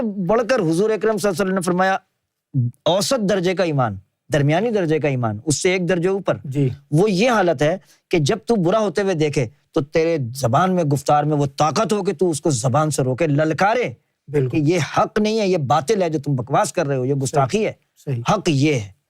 اور پھر اعلیٰ ترین ایمان کی حالت کیا بتائیے کہ بازو ہے, قوت بازو سے بھی جو ہے نا برسرے پیکار ہو جائے باطل کے ساتھ, اس کو روک دے کہ میں کھڑا ہوں یہاں پر, کسی کی مجال ہے کہہ کے دیکھے کوئی. اب یہ جرت میں کرنا چاہوں تو یہ بے وقوفی کہلائے گی. ایمان کی حالت میری کتنی بھی ہو, اگر میں مجمع میں جاؤں کہ بھئی یہاں پہ گستاخی ہو رہی ہے اور میں سارے گستاخوں کے سامنے کھڑا ہو کے اکیلا بولوں گا تو مجھے ماریں گے اگر, اور میں زخمی ہو کے گر پڑوں, بے ہوش ہو جاؤں یا کچھ نقصان پہنچے, بعد میں وسوسہ کیا آئے گا کہ یار سرکار نے مجھے بچایا کیوں نہیں. آپ سمجھ رہے ہیں میری بات؟ تو ہر چیز کے لیے جو ہے نا آپ کو حالات دیکھ کے چلنا پڑے گا. ایک وہ موقع بھی ہوتا ہے جب رسول کریم, اللہ کا رسول رحمت للعالمین کی ذات والا جو ہے وہ مولا علی کو بستر پہ لٹا کر جو ہے وہ خفیہ طریقے سے, خاموشی سے, خفی انداز میں, بغیر لوگوں کو بتائے چلے جاتے ہیں ہجرت فرمانے کے, ہجرت کے لیے. اور دھوکہ لوگوں کو جو دکھائی دے کہ بھئی محمد رسول اللہ تو اپنے کمرے میں آرام فرمائے, بستر پر ہیں, وہ لفظ دھوکہ ہی کہا جائے گا نا اس کو, یہ مکر کہہ دیں آپ قرآن کے الفاظ میں چلیں. لیکن مقصد کیا تھا, تاکہ جو ان کے پہرے پہ کھڑے ہوئے تھے نا کہ بھئی حجرے میں حضور ہیں موجود یا نہیں ہے, تو وہ علی کو دیکھتا ہوا سوتا ہوا دیکھ کے یہی سمجھتے رہے کہ یہ رسول اللہ سو رہے ہیں اندر, ابھی وہ گئی ہیں نہیں, ابھی گھر میں ہی ہیں. حضور نے یہی چاہا نا کہ ان کو نظر نہیں آئے, اور حضور ان کے سامنے سے نکلتے ہوئے چلے گئے, حضور ان کو نظر نہیں آئے. تو یہ عمل تھا نا. لیکن وہی محمد رسول اللہ صلی اللہ علیہ وسلم ہے نا جو چھپ کر اندھیری رات میں گئے تھے ہجرت کر کے مکے سے, وہی فاتح مکہ بن کر جب آئے تو پھر سارے کفار کانپ رہے تھے طاقت کے بعد. تو یہ ایک اللہ کا والوں پر ایک وقت ہوتا ہے, انسانوں کی بھی آزمائش کا ہوتا ہے, اللہ تعالیٰ کی حکمتیں ہوتی ہیں, اللہ تعالیٰ کے طریقے ہوتے ہیں. ایک طرف چاند سورج حجر اسود کے اوپر نشانیاں ظاہر کر دیں, آپ سمجھ رہے ہیں, اور ایک طرف وہی ذات عام انسانوں کی طرح بیٹھ کر لوگوں سے یہ کہہ رہی ہے کہ بھئی یہ نشانیاں ہیں من جانب اللہ, میں نے تو کبھی دعویٰ نہیں کیا کہ میں امام مہدی ہوں, نہ میں نے سوچا, لیکن یہ نشانیاں جو ہے نا وہ لوگوں کو نظر آئی ہیں. اب لوگ جو یہ بات کر رہے ہیں تو اب آپ ان سے پوچھیں کہ وہ کیوں کر رہے ہیں, انہوں نے کچھ دیکھا ہوگا جو مجھے مہدی کہہ رہے ہیں. لیکن تم لوگوں کو بھی دعوت دیتا ہوں کہ اس حق کی میں بھی تائید کرتا ہوں, یہ اللہ کی نشانیاں ہیں, چاند سورج حجر اسود میری تصویر ہے. اتنا ضرور بتاؤں, سرکار نے صاف کہا, اتنا ضرور کہتا ہوں کہ یہ رب کی نشانیاں ہیں اور ان کی تم تحقیق کرو کہ آیا یہ کیوں نشانیاں آئی ہیں. اور حکمت کیا تھی در پردہ, جب نشتر پارک میں خطاب ہوا تھا سرکار گور شاہی کا, وہاں پہلی مرتبہ اعلان سرکار گور شاہی نے یہ اعلان فرمایا تھا. اب مجمع عام سے کیا فرمایا تھا, امام مہدی کی تو نشستیں ہوتی رہتی تھی باتیں, ہم لوگ بھی کہتے تھے لوگوں کو بھئی سرکار گور شاہی امام مہدی ہیں, سرکار تو خود نہیں کہہ رہے ہیں, لوگ آ کے بات, یہ وہ دور تھا 97, اس میں سرکار نے اعلان جو اعلان فرمایا اس میں یہ فرمایا کہ بھئی اب امام مہدی کی بھی بابت کچھ بات کر لیتے ہیں. پھر بڑے بڑے اسکالرز, بڑے بڑے روحانی مشائخ کا نام لیا چند کا, کہ وہ بھی کہہ رہے ہیں کہ ظہور ہونے والا ہے, ظہور ہونے والا ہے, ظہور ہونے والا ہے, نشانیاں ظاہر ہو گئیں, علم الاعداد والے, علم نجوم والے, علم استخارہ والے, روحانی علوم والے, بڑے بڑے روحانی رہنماؤں کے تذکرے, سب کا کہنے کے بعد فرمایا کہ بھئی وہ سب تو کہہ رہے ہیں کہ وہ عنقریب ظاہر ہونے والے ہیں, لیکن سرکار گور شاہی نے فرمایا کہ میں کہتا ہوں, یعنی آپ نے فرمایا ہم کہتے ہیں کہ وہ ظاہر ہو چکے ہیں. یار سرکار گور شاہی نے اعلان پوری دنیا کے سامنے یہ اعلان فرمایا, بالکل, اور تمہارے ہی پاکستان میں ایک دینی جماعت کے رہبر ہیں. بے شک. اب ان الفاظ کا کوئی ترجمہ کی ضرورت ہے کسی کو؟ بالکل, جن کو بھی اردو انڈرسٹینڈنگ کرتے ہیں, سمجھتے ہیں, صاف الفاظ میں تو وہ بات کہہ رہے ہیں سرکار کہ وہ لوگ کہہ رہے ہیں کہ ظاہر ہونے والے ہیں, اور ہم کہتے ہیں وہ ظاہر ہو چکے ہیں, اور امام مہدی تمہارے ہی پاکستان میں ایک دینی جماعت کے رہبر ہیں. بالکل. اچھا, اب یہ بات ہو گئی, اس کے بعد خطاب ختم ہوا, جب جا رہے ہیں تو چاروں طرف سے لوگ نعرے لگا رہے ہیں, الوداعیہ, سرکار تشریف لے جا رہے ہیں, گاڑی میں تشریف فرما ہونے لگے ہیں سرکار. اب آپ اس منظر کو ملاحظہ فرمائیں, کیونکہ وہ تو لوگوں کی نظر میں نہیں ہے نا, نہ اس میں کیمرے لگے ہوئے ہیں, نہ وہ ویڈیو بنی ہوئی ہے. تو وہ ہوا کیا کہ اب جب سرکار گاڑی میں بیٹھ رہے ہیں چاروں طرف سے نعرے لگے ہوئے تو پورا ایک گول دائرہ سا جیسے بن جاتا ہے نا مجمع، تو ایک شخص بڑی زور زور سے نا آواز دے رہا ہے کہ بھائی مجھے بات کرنی ہے، مجھے بات کرنی ہے، مجھے بات کرنے دو، میں صحافی ہوں، میں صحافی ہوں، چیخ چیخ کے سرکار تک یعنی قریب. تو سرکار نے بھی فوراً گاڑی میں بیٹھتے بیٹھتے واپس رک کر جو ہے نا دروازہ کھلا ہوا ہے، ایک ہاتھ دروازے پہ ایک چھت پہ گاڑی کی، اور سرکار نے بولا بھائی اس کو آنے دو، بات کرنے دو. تو سیکیورٹی جو لوگ تھے انہوں نے آنے دیا. تو وہ شخص کہنے لگا کہ جناب گوہر شاہی صاحب السلام علیکم. وعلیکم السلام، جو بھی اس نے کہا ہوگا. خیر اس نے یہ بات کہی جو کام سننے والی ہے. کہنے لگا جی آپ نے جو ہے نا لوگوں کو تو جو ہے مطمئن کر دیا یا خاموش ہو گئے. میں یہ کہتا ہوں آپ سے کہ امام مہدی کو خوف کیا ہے؟ اگر امام مہدی ہے تو جیلوں سے ڈر رہا ہے، کس بات سے کر رہا ہے وہ؟ یہ کیوں نہیں کہہ رہا کہ میں امام مہدی ہوں؟ کیونکہ آگے سے مسکرا رہے ہیں نا سرکار، تو کہہ رہا ہے کیونکہ میں کیا، ایک بچہ بھی ہوگا نا آج یہاں مجمع میں بیٹھا ہوا، اس کو بھی سمجھ میں آ گیا ہے کہ یہ اعلان جو آپ نے کیا ہے یہ آپ نے اپنے بارے میں کیا. عام بچے کو بھی سمجھ میں آ جائے گا میں تو ایک صحافی ہوں. عام بچے کو بھی جس انداز میں آپ نے کہا ہے کہ پاکستان میں دینی جماعت، یہ آپ اپنے لیے کہہ رہے ہیں. تو میرا سوال آپ سے یہ ہے کہ امام مہدی کو ڈر کس بات کا ہے؟ یہ کیوں نہیں کہہ رہا کہ میں ہوں امام مہدی؟ کیا وہ پاکستان کی جیلوں سے یا قانون سے؟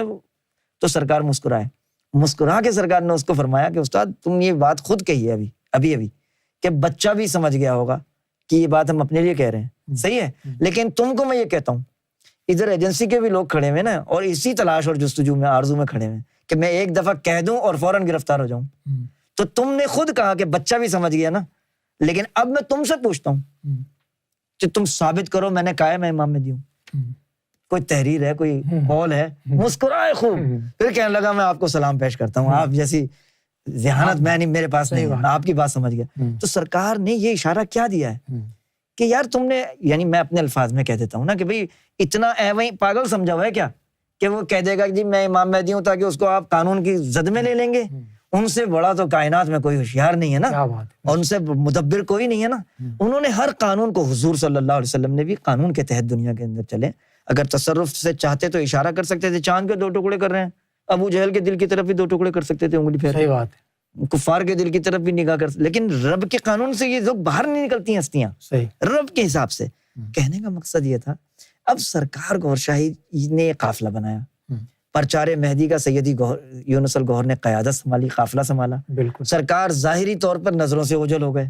غیبت ایک بہانہ ہے، روز آنا جانا ہے، یہ ہماری یعنی سیدی کی بارگاہ کا کمال ہے نا. سرکار سے مل بھی رہے ہیں، سرکار کی ہم صحبت سے بھی سیراب ہو رہے ہیں.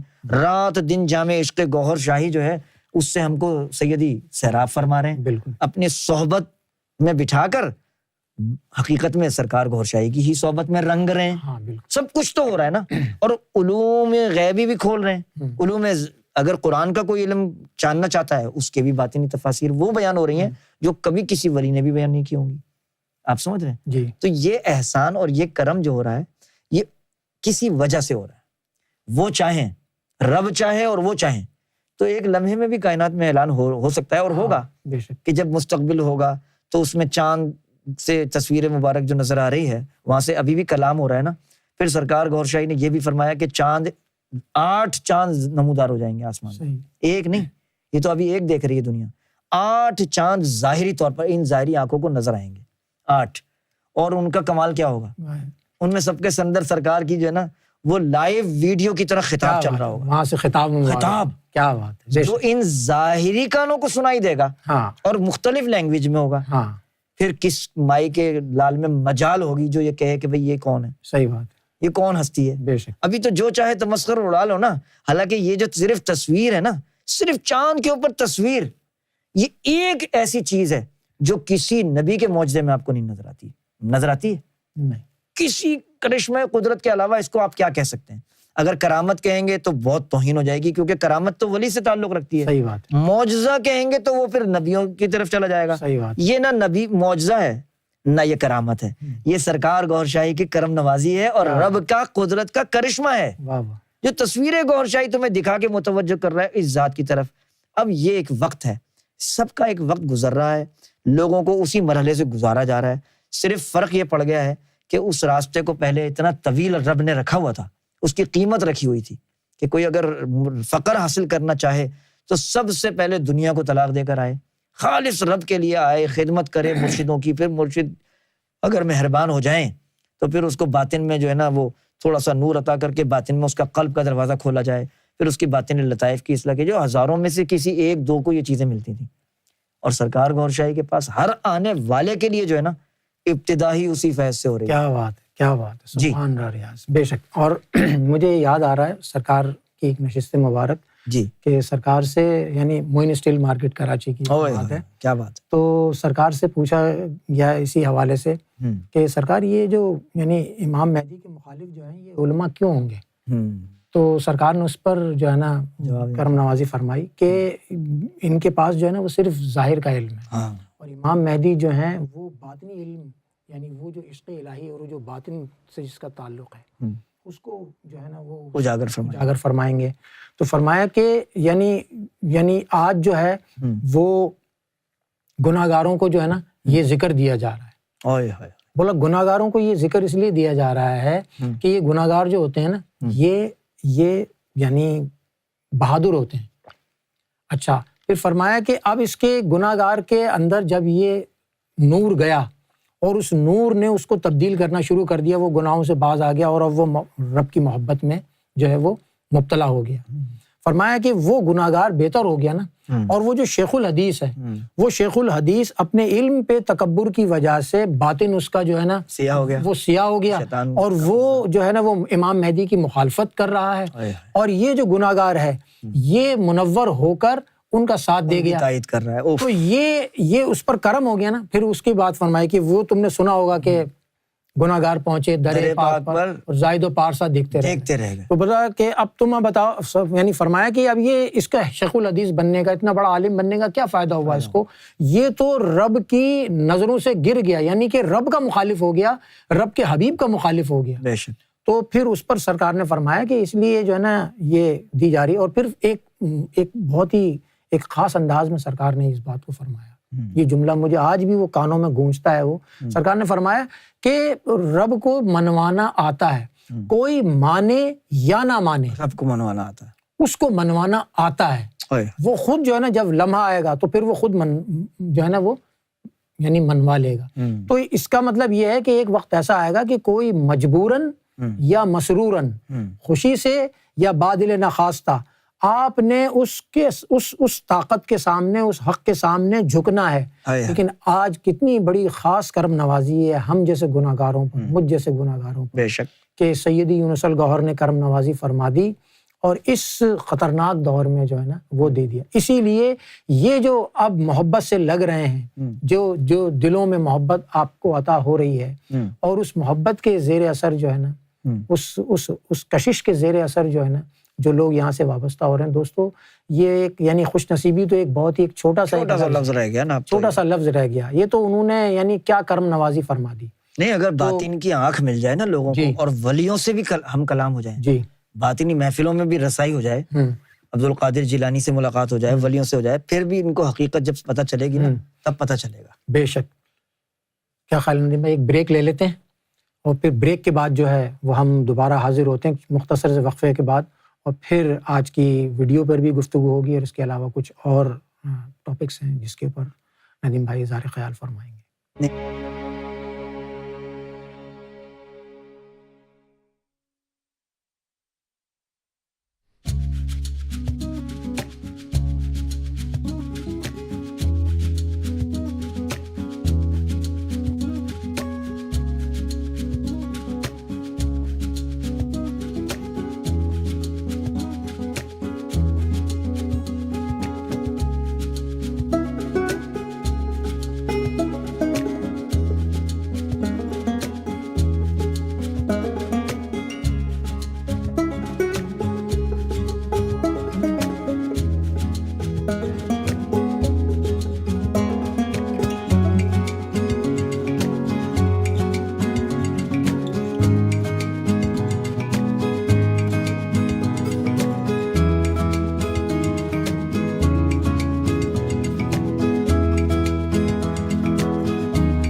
جی تنویر بھائی، آج کی جو ویڈیو لگائی گئی ہے نا الرا ٹی وی سے، اس کے حوالے سے کچھ بیان فرمائیں۔ بالکل، آج الرا ٹی وی کی جانب سے جو نشر ہوئی ہے ویڈیو، آپ لوگوں نے یقیناً دیکھی ہوگی، اور جن لوگوں نے نہیں دیکھ پائے ہیں وہ ضرور دیکھیں اور اس کو شیئر بھی کریں۔ سیدین کرم نوازی فرمائی اور ایک چیلنج بھی دیا، ایک تھوڑی سی غیر معمولی سی ایک انداز میں سیدی نے، یعنی اس میں جو ایک روحانی پہلو تو ہے حقیقی باطنی علم کے حوالے سے، لیکن اس کے ساتھ ساتھ جو اس وقت کے علماء ہیں، جو کہ نام نہاد علماء اپنے آپ کو کہتے ہیں، تو سیدی نے ان کو بھی اس بات پہ چیلنج دیا ہے کہ اگر آپ کے پاس اس بات کا علم ہے تو آپ اس کا جواب دیجئے، کہ جس میں سیدی نے آج گفتگو فرمائی ہے کہ کیا آج کے علماء کے پاس جو ہے وہ توریت، زبور اور انجیل کا علم ہے؟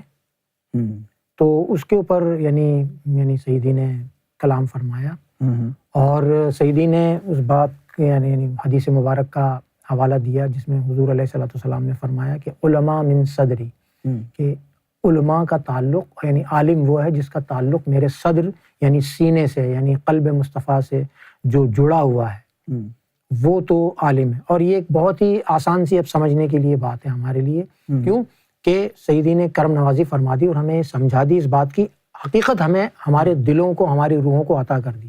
جب حضور نے فرمایا کہ میں علم کا شہر ہوں اور علی اس کا دروازہ ہے، تو اب علم لینے کے لیے علم کے شہر میں جانا پڑے گا نا۔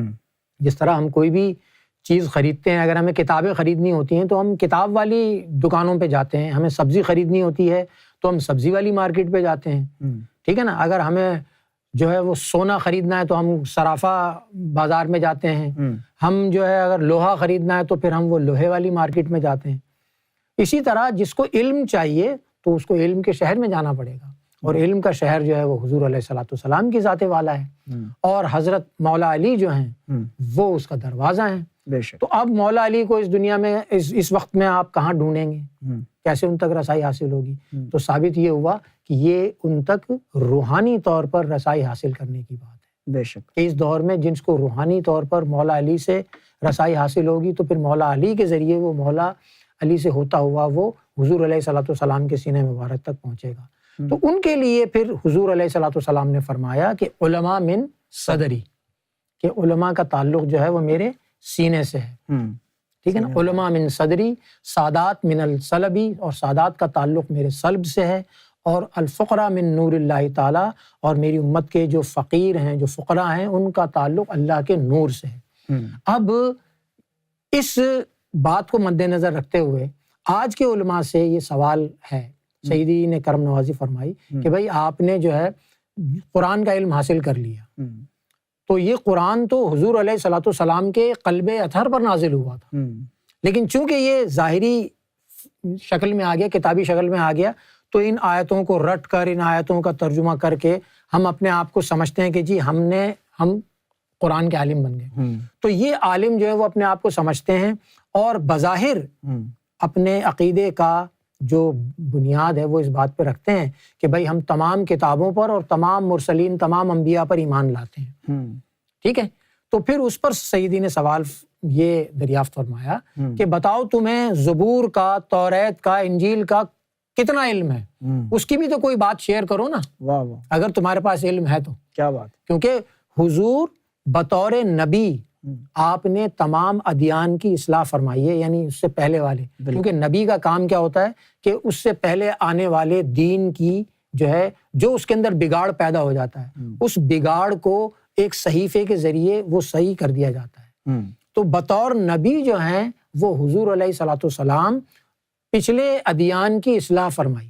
حضور نے فرمایا کہ میں پچھلے ادیان کو جھٹلانے کے لیے نہیں آیا ہوں، بلکہ ان میں جو بگاڑ ہو گیا ہے اس کو سدھارنے کے لیے، اور بطور رسول آپ نے دین اسلام کو جو ہے اس کا متعارف کرایا، اور اس کی بنیاد رکھی اور اس کو قیام فرمایا۔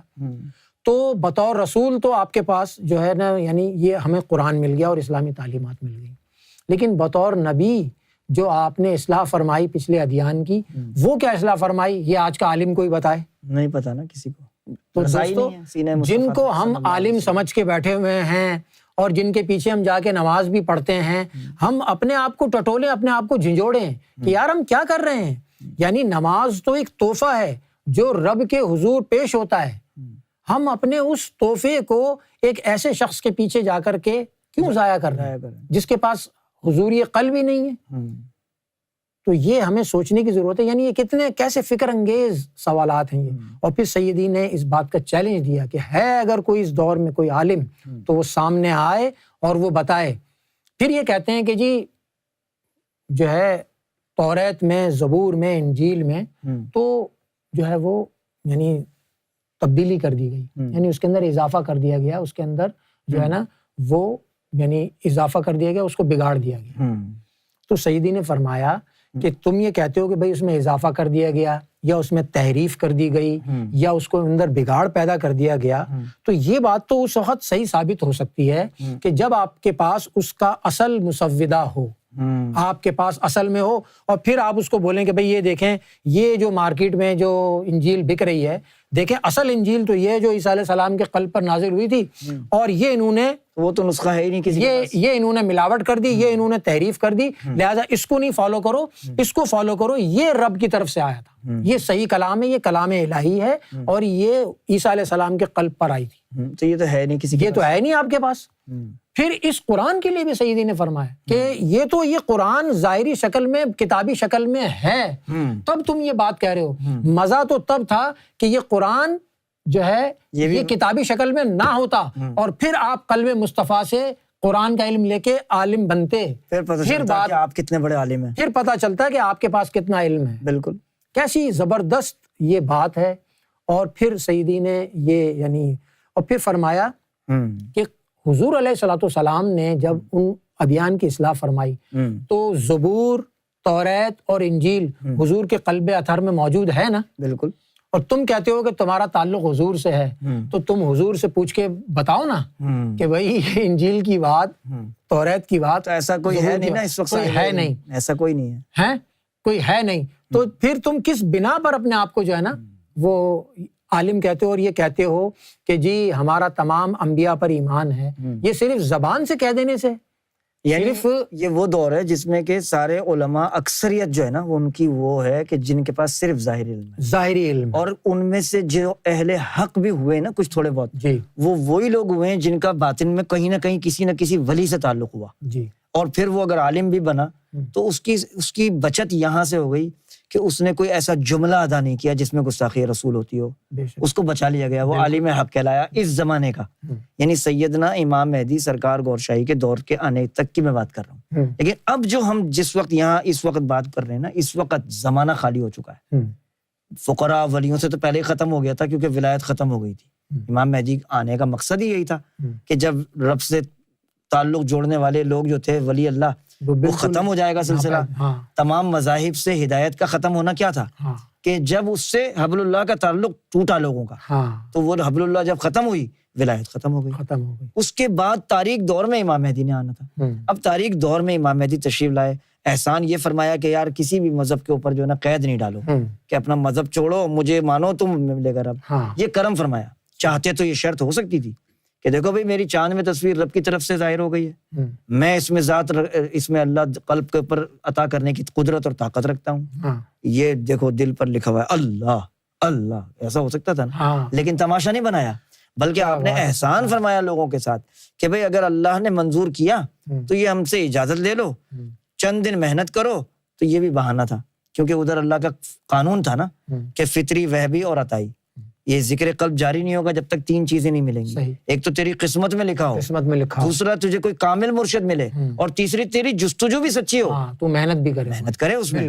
اب یہاں پر محنت بھی نہیں کروانی تھی، ریاضت و عبادت میں تو لگانی تھی کیونکہ ریاضت و عبادت سے کچھ ملتا نہیں ہے، لہٰذا یہاں پر وہ شرط پوری کرانے کے لیے پرچار مہدی کا ایک موقع عطا فرما دیا۔ کیا بات کہ یار اسی بہانے باطن میں، وہی آپ کی والی بات کہ بھائی بظاہر آپ آرام فرما رہے ہیں لیکن آپ کے باطن کو جو ہے نا وہ عبادتوں میں لگا دیا۔ کیا بات! اب آپ پرچار مہدی کر جو ہے آپ کی فائل میں بھرا جا رہا ہے کہ ریاضت بھی ان کی جو ہے نا وہ آسمانوں کو چھو رہی ہے، عبادت بھی ان کی آسمانوں کو چھو رہی ہے, سخاوت بھی ان کی آسمانوں کو چھو رہی ہے. باطن والے کہہ رہے ہیں یار کیسے لوگ ہیں, اور اگر کوئی ظاہر میں ہم لوگوں کو دیکھ لے تو توبہ توبہ کرے کہ یار یہ شخص, یہ آدمی, یہ تو بے قدر ہے, ان سے بڑا بے قدرہ کون ہوگا. اور یہ صرف سینہ مبارک سرکار گہر شاہی سیدی یونس الگوہر, صرف یہ ذات ہے جس نے ہم جیسوں کو برداشت کیا قسم سے, ورنہ کوئی ولی ایسا نہیں آیا بالکل جنہوں نے جو ہے نا اس قسم کے لوگوں کو برداشت بھی کیا. قسم سے ذرا سی غلطی کے اوپر جو ہے نا وہ فقر سے خارج کر دیا جاتا ہے باطن میں. بالکل اللہ کا بھی یعنی معاملہ بلکہ ابھی آپ نے جو واقعہ بتایا تھا خضر علیہ السلام کا, یعنی خضر علیہ السلام حضرت موسیٰ علیہ السلام پر برہم ہو گئے. ہاں تو جانتے تھے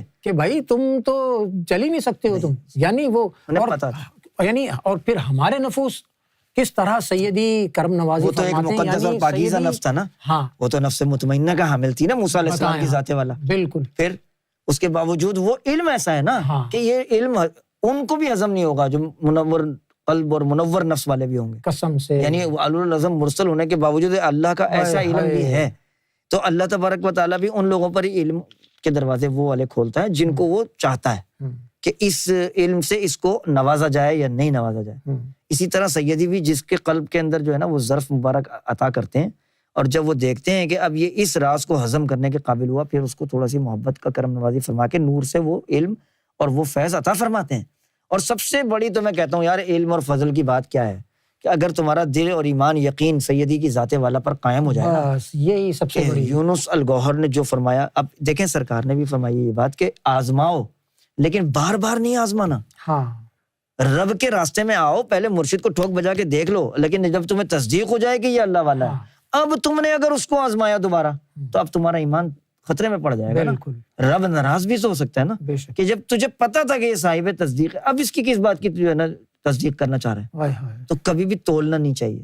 تو یہی آداب ہیں, تھوڑے بہت آداب ہیں. ویسے تو ادب کیا کرے گا, ادب تو اندر سے ہوتا ہے. قلب منور ہو, نفس پاکیزہ ہو, پھر وہ اپنی غلامی کا شرف عطا فرما دیں سیدی کرم نوازی فرما کے سرکار گہر شاہی کے جلووں سے جو ہے نا باطن کا تعلق جوڑیں, اپنی ذات سے تعلق جوڑیں, تب جا کے مہربان ہوں تو یہ ادب بھی آئے گا باطن کا. ورنہ ظاہر میں تو بڑے ادب سے بھی بیٹھے رہو تب بھی وہ ادب نہیں ہوتا ہے. جیسے سرکار کی بارگاہ میں بڑے ادب سے بیٹھے ہوئے اور وسوسہ آ گیا کہ یار آج بڑے ادب سے بیٹھے ہوئے, سرکار بڑے خوش ہوں گے, ابھی وسوسہ ہی آیا تھا اور اچانک مسکرایا سرکار, اور سرکار نے فرمایا کہ تم لوگ یہ سمجھ رہے ہو نا کہ بڑے ادب سے بیٹھے ہو.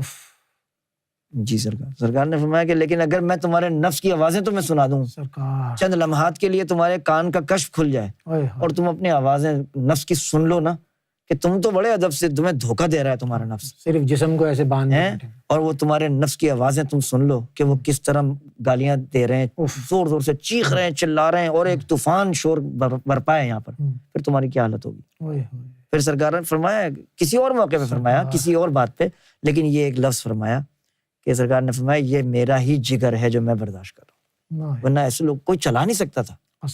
کوئی نہیں نبھایا کسی نے, بے شک کیسے نبھائے گا. بالکل. یہ تو صرف تصرف اور طاقت اور یہ انداز صرف گہر شاہی کی بارگاہ کا ہے اور سیدی کی بارگاہ کا ہے. یہاں تک کہ دیکھو اب کسی شخص کا جب وہ عطا فرماتے ہیں باطن میں, ذکر وکر تو آپ دے رہے ہو, میں دے رہا ہوں, ہزاروں لوگ ذکر لوگوں کو دے رہے ہیں, اب ان کے گناہ بھی سیدی کی طرف آتے ہیں. جس کو ذکر دیا ہے اس کو, اب وہ میرا چل نہیں رہا ذکر, بھائی تو نے 20 سال 40 سال 50 سال گناہوں میں گزارے ہیں یار, گناہ کبیرہ کا بھی تو حامل ہے, تیرا نفس بھی ناپاک, تیرے خیالات بھی ناپاک, اب تیرا گند اٹھ کے جائے گا کدھر, جس نے ذمہ داری لی ہے اس کی طرف جائے گا. طوفان آتا ہے سیاہیوں کا, ظلمتوں کا, اور وہ اپنے جسم مبارک پہ لیتے ہیں. آج یہاں درد ہے, کل وہاں درد ہے, یہاں بیٹھا نہیں جا رہا, یہاں. یہ ظاہری طور پر لینے کا راز کیا تھا, وہ حجر اسود, اس کی خصوصیت تھی نا یہ. بھائی وہ لوگوں نے سمجھا ہی نہیں, وہ راز تھا کہ جیسے ہی کوئی حجر اسود کو چھوتا اس کے گناہ اس کے اوپر ٹرانسفر ہو جاتے ہیں. رسول اللہ صلی اللہ علیہ وسلم نے یہ بات بیان فرمائی کہ حجر اسود کی خصوصیت کیا ہے, کہ حجر اسود جب آیا تھا تو یہ یعنی ہرے رنگ کا تھا جب جنت سے آدم صفی اللہ کے ساتھ آیا, لیکن انسان ابن آدم کے گناہوں نے اس کو کالا کر دیا, سیاہ کر دیا. کیونکہ اس میں وہ طاقت ہے کہ جو اس کو چھوتا ہے ایمان کی حالت سے, محبت سے, اس کے اندر یہ طاقت ہے کہ یہ سارے گناہ اپنے اندر جذب کر لیتا ہے, جس کی سیاہی اپنے اوپر لے لیتا ہے. تو یہ سیاہی لے رہے ہیں نا. کئی دفعہ سرکار کی بارگاہ میں یہ بات ہوئی کہ کئی دفعہ ایسا محسوس ہوا کہ سرکار شام کے ٹائم یعنی ملاقات ہو رہی ہے کبھی, تو ایک بہت ہی یعنی ڈارک سا جو ہے نا وجود محسوس ہو رہا ہے, اور صبح کے وقت کبھی دیکھ رہے ہیں تو ایسا چمکتا ہوا گلابی رنگت ہے. تو اس طرح کی ہوئی 2-3 دفعہ. کئی دفعہ ایسا محسوس ہوا کہ پوچھ لیں سرکار سے کہ سرکار کبھی کبھی ایسا لگتا ہے. تو سرکار فوراً فرمانے لگے یہ سب تم لوگوں کی وجہ سے ہوتا ہے نا. تم دن بھر ہاتھ چومتے ہو, ٹچ کرتے ہو نا, تو ہمارے جسم میں تمہارے گناہ ٹرانسفر ہوتے رہتے ہیں. جو ہم کو ٹچ کرے گا اور جس کی طرف بھی ہم توجہ کرتے ہیں اس کے گناہ ہماری طرف اڑ کے آ جاتے ہیں. تو فرمایا کہ ہم اپنے اوپر لیتے ہیں, لہٰذا وہ سیاہی جو ہے نا وہ جسم کے اوپر ظاہر ہوتی ہے شام کو. پھر ہم جب رات کو چلے جاتے ہیں, پھر صبح جب آتے ہیں تو ساری رات وہ لطائف اللہ اللہ اللہ کر رہے ہیں, تو وہ سب سیاہی جلا دیتا ہے. یہ اشارہ کیا تھا, یہ کیوں سرکار نے تشریف فرمائی؟ تاکہ اس بات کو تم سمجھ سکو. آج وہ کام سیدی یونس الگوہر کا وجود مبارک کر رہا ہے. لہٰذا ایک تو اس لیے اپنے آپ کو گناہوں سے بچاؤ. یہ نہیں سمجھو کہ بھائی اب تو میرا ذکر قلب چل گیا یا اب مجھے سرکار گوھر شاہی مل گئے تو اب نفس جو ہے نا وہ شیر ہو جائے آپ کا, کہہ رہے جو چاہو کرو خیر. یہ بھی شیطان کا وسوسہ ہوتا ہے. سرکار گوھر شاہی کے الفاظ مبارک ہیں کہ اللہ کو وہ لوگ بھی بہت پسند ہیں جو گناہوں سے بچنے کی تدابیر ڈھونڈتے. تو اگر گناہوں سے بچنے کی تدابیر ڈھونڈے گا اور المدد یا گوھر شاہی پکارے گا تو کیسے ممکن ہے کہ مدد نہیں ہوگی سرکار؟ بالکل. اور پھر مدد ہوگی تو کیا ہوگا؟ پھر اور مزید سرکار گوھر شاہی کا عشق تم کو ملے گا, نور ملے گا, سیدی کی نگاہ کرم تم پر جائے گی. سیدی دیکھیں گے کہ یہ شخص جو ہے نا گناہوں کی بیماری میں مبتلا ہونے کے باوجود اس سے گناہ رک نہیں رہے, اب یہ ضبط کر رہا ہے اور سرکار کو مدد کے لیے پکار رہا ہے. اس کی مدد کی جائے اور پھر مدد آئے گی تم کو اور ہم کو, اور مدد آئے گی اور سرکار گوھر شاہی کی توفیق ملے گی. ایک راستہ سیدی نے خود بتا دیا, شارٹ کٹ. کچھ بھی نہیں ہوتا اگر تم سے کچھ بھی. ایک عمل ایسا ہے جس میں تم تر ہو جاؤ, یعنی کامیاب. وہ کیا عمل ہے؟ سیدی یونس الگوہر کی صحبت ہے. یہ محفل ہے. کیا بات. اس محفل میں اگر کسی نے اوڑھنا بچھونا اپنا بنا لیا کہ میں پابندی سے آتا رہوں گا, ناممکن ہے کہ اس کو عشق گوھر شاہی نہ ملے, اس کو ذات گوھر شاہی کی رسائی نہ ملے, اس کو سرکار سیدنا امام مہدی گوھر شاہی کی رضا نہ حاصل ہو جائے. ہر حال میں اس کو سرکار گوھر شاہی اپنی رضا, اپنی محبت, اپنے عشق سے نوازیں گے. اور یہ یعنی بے شک یعنی لوگ جو ہے نا وہ اس بات کو تھوڑا سا اس طرح بھی سمجھ لیتے ہیں کہ یار صرف محفل اٹینڈ کرنا جو ہے وہ صرف ایک بطور رسم کہ بھائی ہاں میں آ گیا ہوں, میں آ گیا ہوں. نہیں, محبت سے اور جو سیدی کی محفل جب سیدی گفتگو کر رہے ہیں وہ سننا بھی ہے. ہمیں جو نصیحت کی جاتی ہے, جو بات سمجھائی جاتی ہے, اس بات پہ عمل بھی ہمیں کرنا ہے. بے شک. کہ ہمیں بتا دیا گیا ہے کہ بھائی دیکھو تم اگر اس طرح چلو گے تو تمہیں تکلیف ہوگی, تمہیں ٹھوکر لگ جائے گی, یہ رکاوٹ ہے تمہارے سامنے. اب جب وہ دکھا دیا گیا ہے تو پھر ہمیں پوری کوشش کرنی ہے کہ ہم اس سے بچیں. پھر اگر غیر ارادی طور پر ہو جاتا ہے, کوئی غلطی ہو جاتی ہے, کوئی ایسی بات ہو جاتی ہے, تو اس کو یعنی کرم نوازی جو ہے وہ ہے کہ بھئی چلو اس بندے کے غیر ارادی طور پر ایسا ہو گیا. لیکن ہمیں اپنی طور پر, کیونکہ ہم بظاہر طور پہ ہر چیز وہ کرتے ہیں. آج بھی اگر جب ہم بیمار ہو جاتے ہیں, ہم ڈاکٹر کے پاس جاتے ہیں, ڈاکٹر ہمیں دوا دیتا ہے, لیکن ہم پوری کوشش کرتے ہیں کہ جو ڈاکٹر نے پرہیز بتایا ہے اور جو اس نے ہمیں طریقہ بتایا دوا کا اور کھانے کا, ہم اس کو پورا فالو کریں تاکہ ہماری جلد از جلد جو ہے وہ بیماری سے جان چھوٹے اور ہم جو ہے وہ فوراً صحت مند ہو جائیں.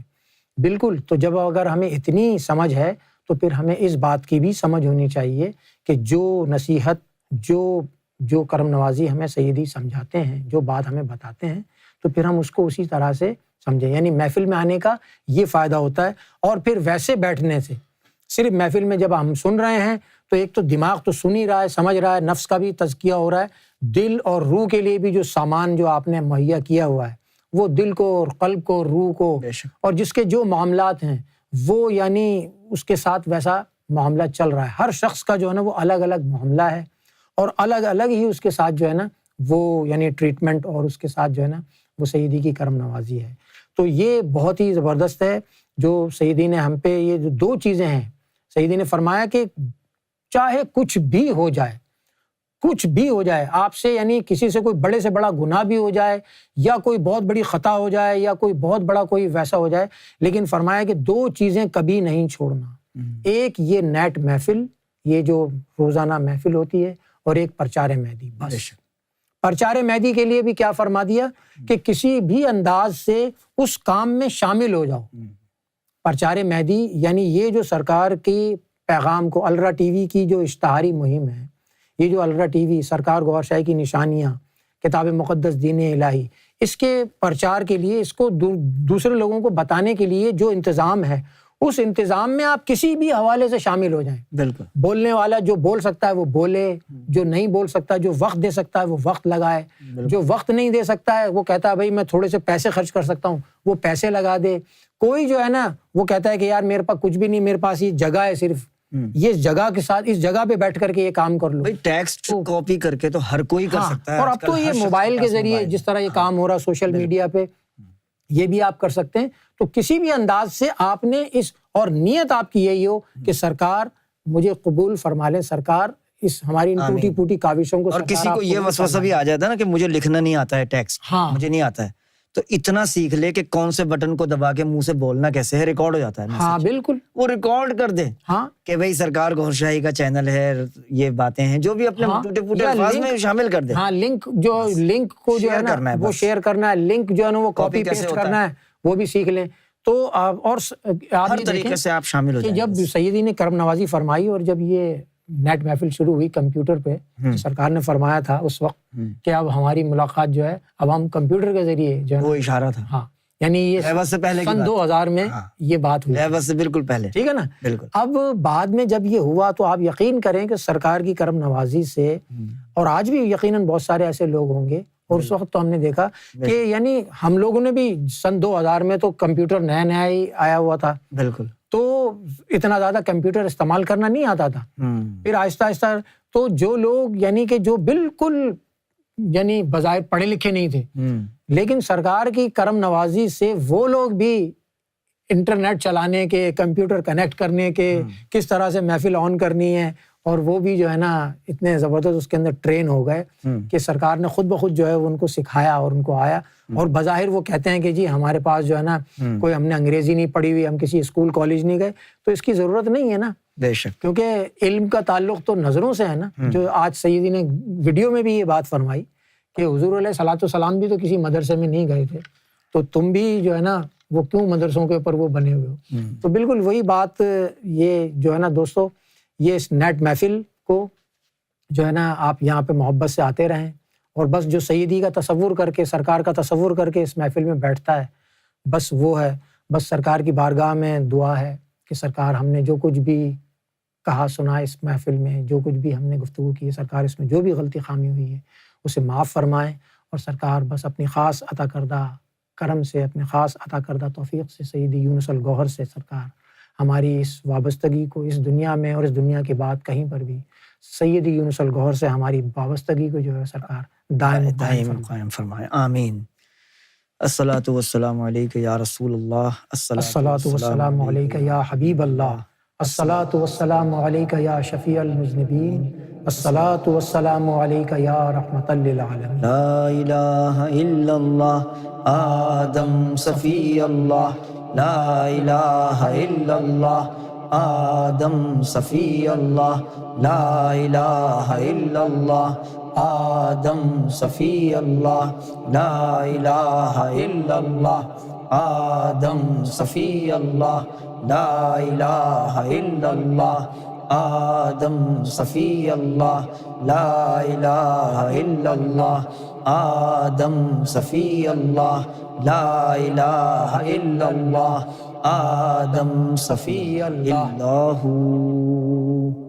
بسم اللہ الرحمن الرحیم. لا الہ الا اللہ ابراہیم خلیل اللہ، لا الہ الا اللہ ابراہیم خلیل اللہ، لا الہ الا اللہ ابراہیم خلیل اللہ، لا الہ الا اللہ ابراہیم خلیل اللہ، لا الہ الا اللہ ابراہیم خلیل اللہ، لا الہ الا اللہ ابراہیم خلیل اللہ. بسم اللہ. لا الہ الا اللہ موسیٰ کلیم اللہ، لا الہ الا اللہ موسیٰ کلیم اللہ، لا الہ الا اللہ موسیٰ کلیم اللہ، لا الہ الا اللہ موسیٰ کلیم اللہ، لا الہ الا اللہ موسیٰ کلیم اللہ، لا الہ الا اللہ موسیٰ کلیم اللہ. لا الہ الا اللہ عیسیٰ روح اللہ لا الہ الا اللہ عیسیٰ روح اللہ لا الہ الا اللہ عیسیٰ روح اللہ لا الہ الا اللہ عیسیٰ روح اللہ لا الہ الا اللہ عیسیٰ روح اللہ لا الہ الا اللہ عیسیٰ روح اللہ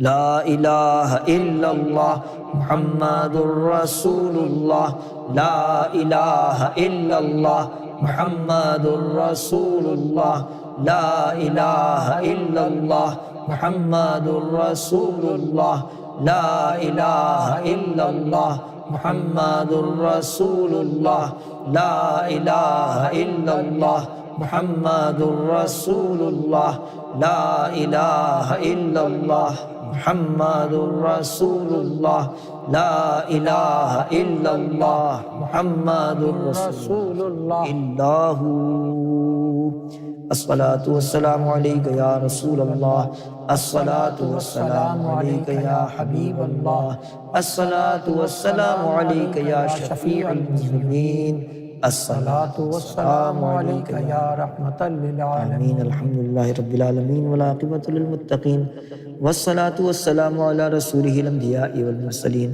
حبیبنا وسیدنا وسندنا وشفیعنا ومولانا محمد وعلی آلہ واصحابہ وآل بیتہ وازواجہ وذریاتہ اجمعین برحمتک بفضلک بکرمک یا اکرم الاکرمین برحمتک یا ارحم الراحمین یا دائم یا قدیم یا حی یا قیوم یا وتر یا احد یا صمد یا من لم یلد ولم یولد ولم یکن لہ کفوا احد برحمتک یا ارحم الراحمین یا الہ العالمین اس حلقے سے وابستہ تمام افراد کے اوپر اپنا خاص کرم فرما ظاہری باطنی بیماریاں اور پریشانیوں سے ان کو نجات عطا فرما ملک پاکستان کو ظالموں سے نجات عطا فرما جب دم آخر ہو یا اللہ لب پہ ہو لا الہ الا اللہ لا الہ الا اللہ لا الہ الا اللہ محمد رسول اللہ صلی اللہ علیہ وسلم و تمام ساتھیوں کو اللہ حافظ السلام علیکم گوہر حافظ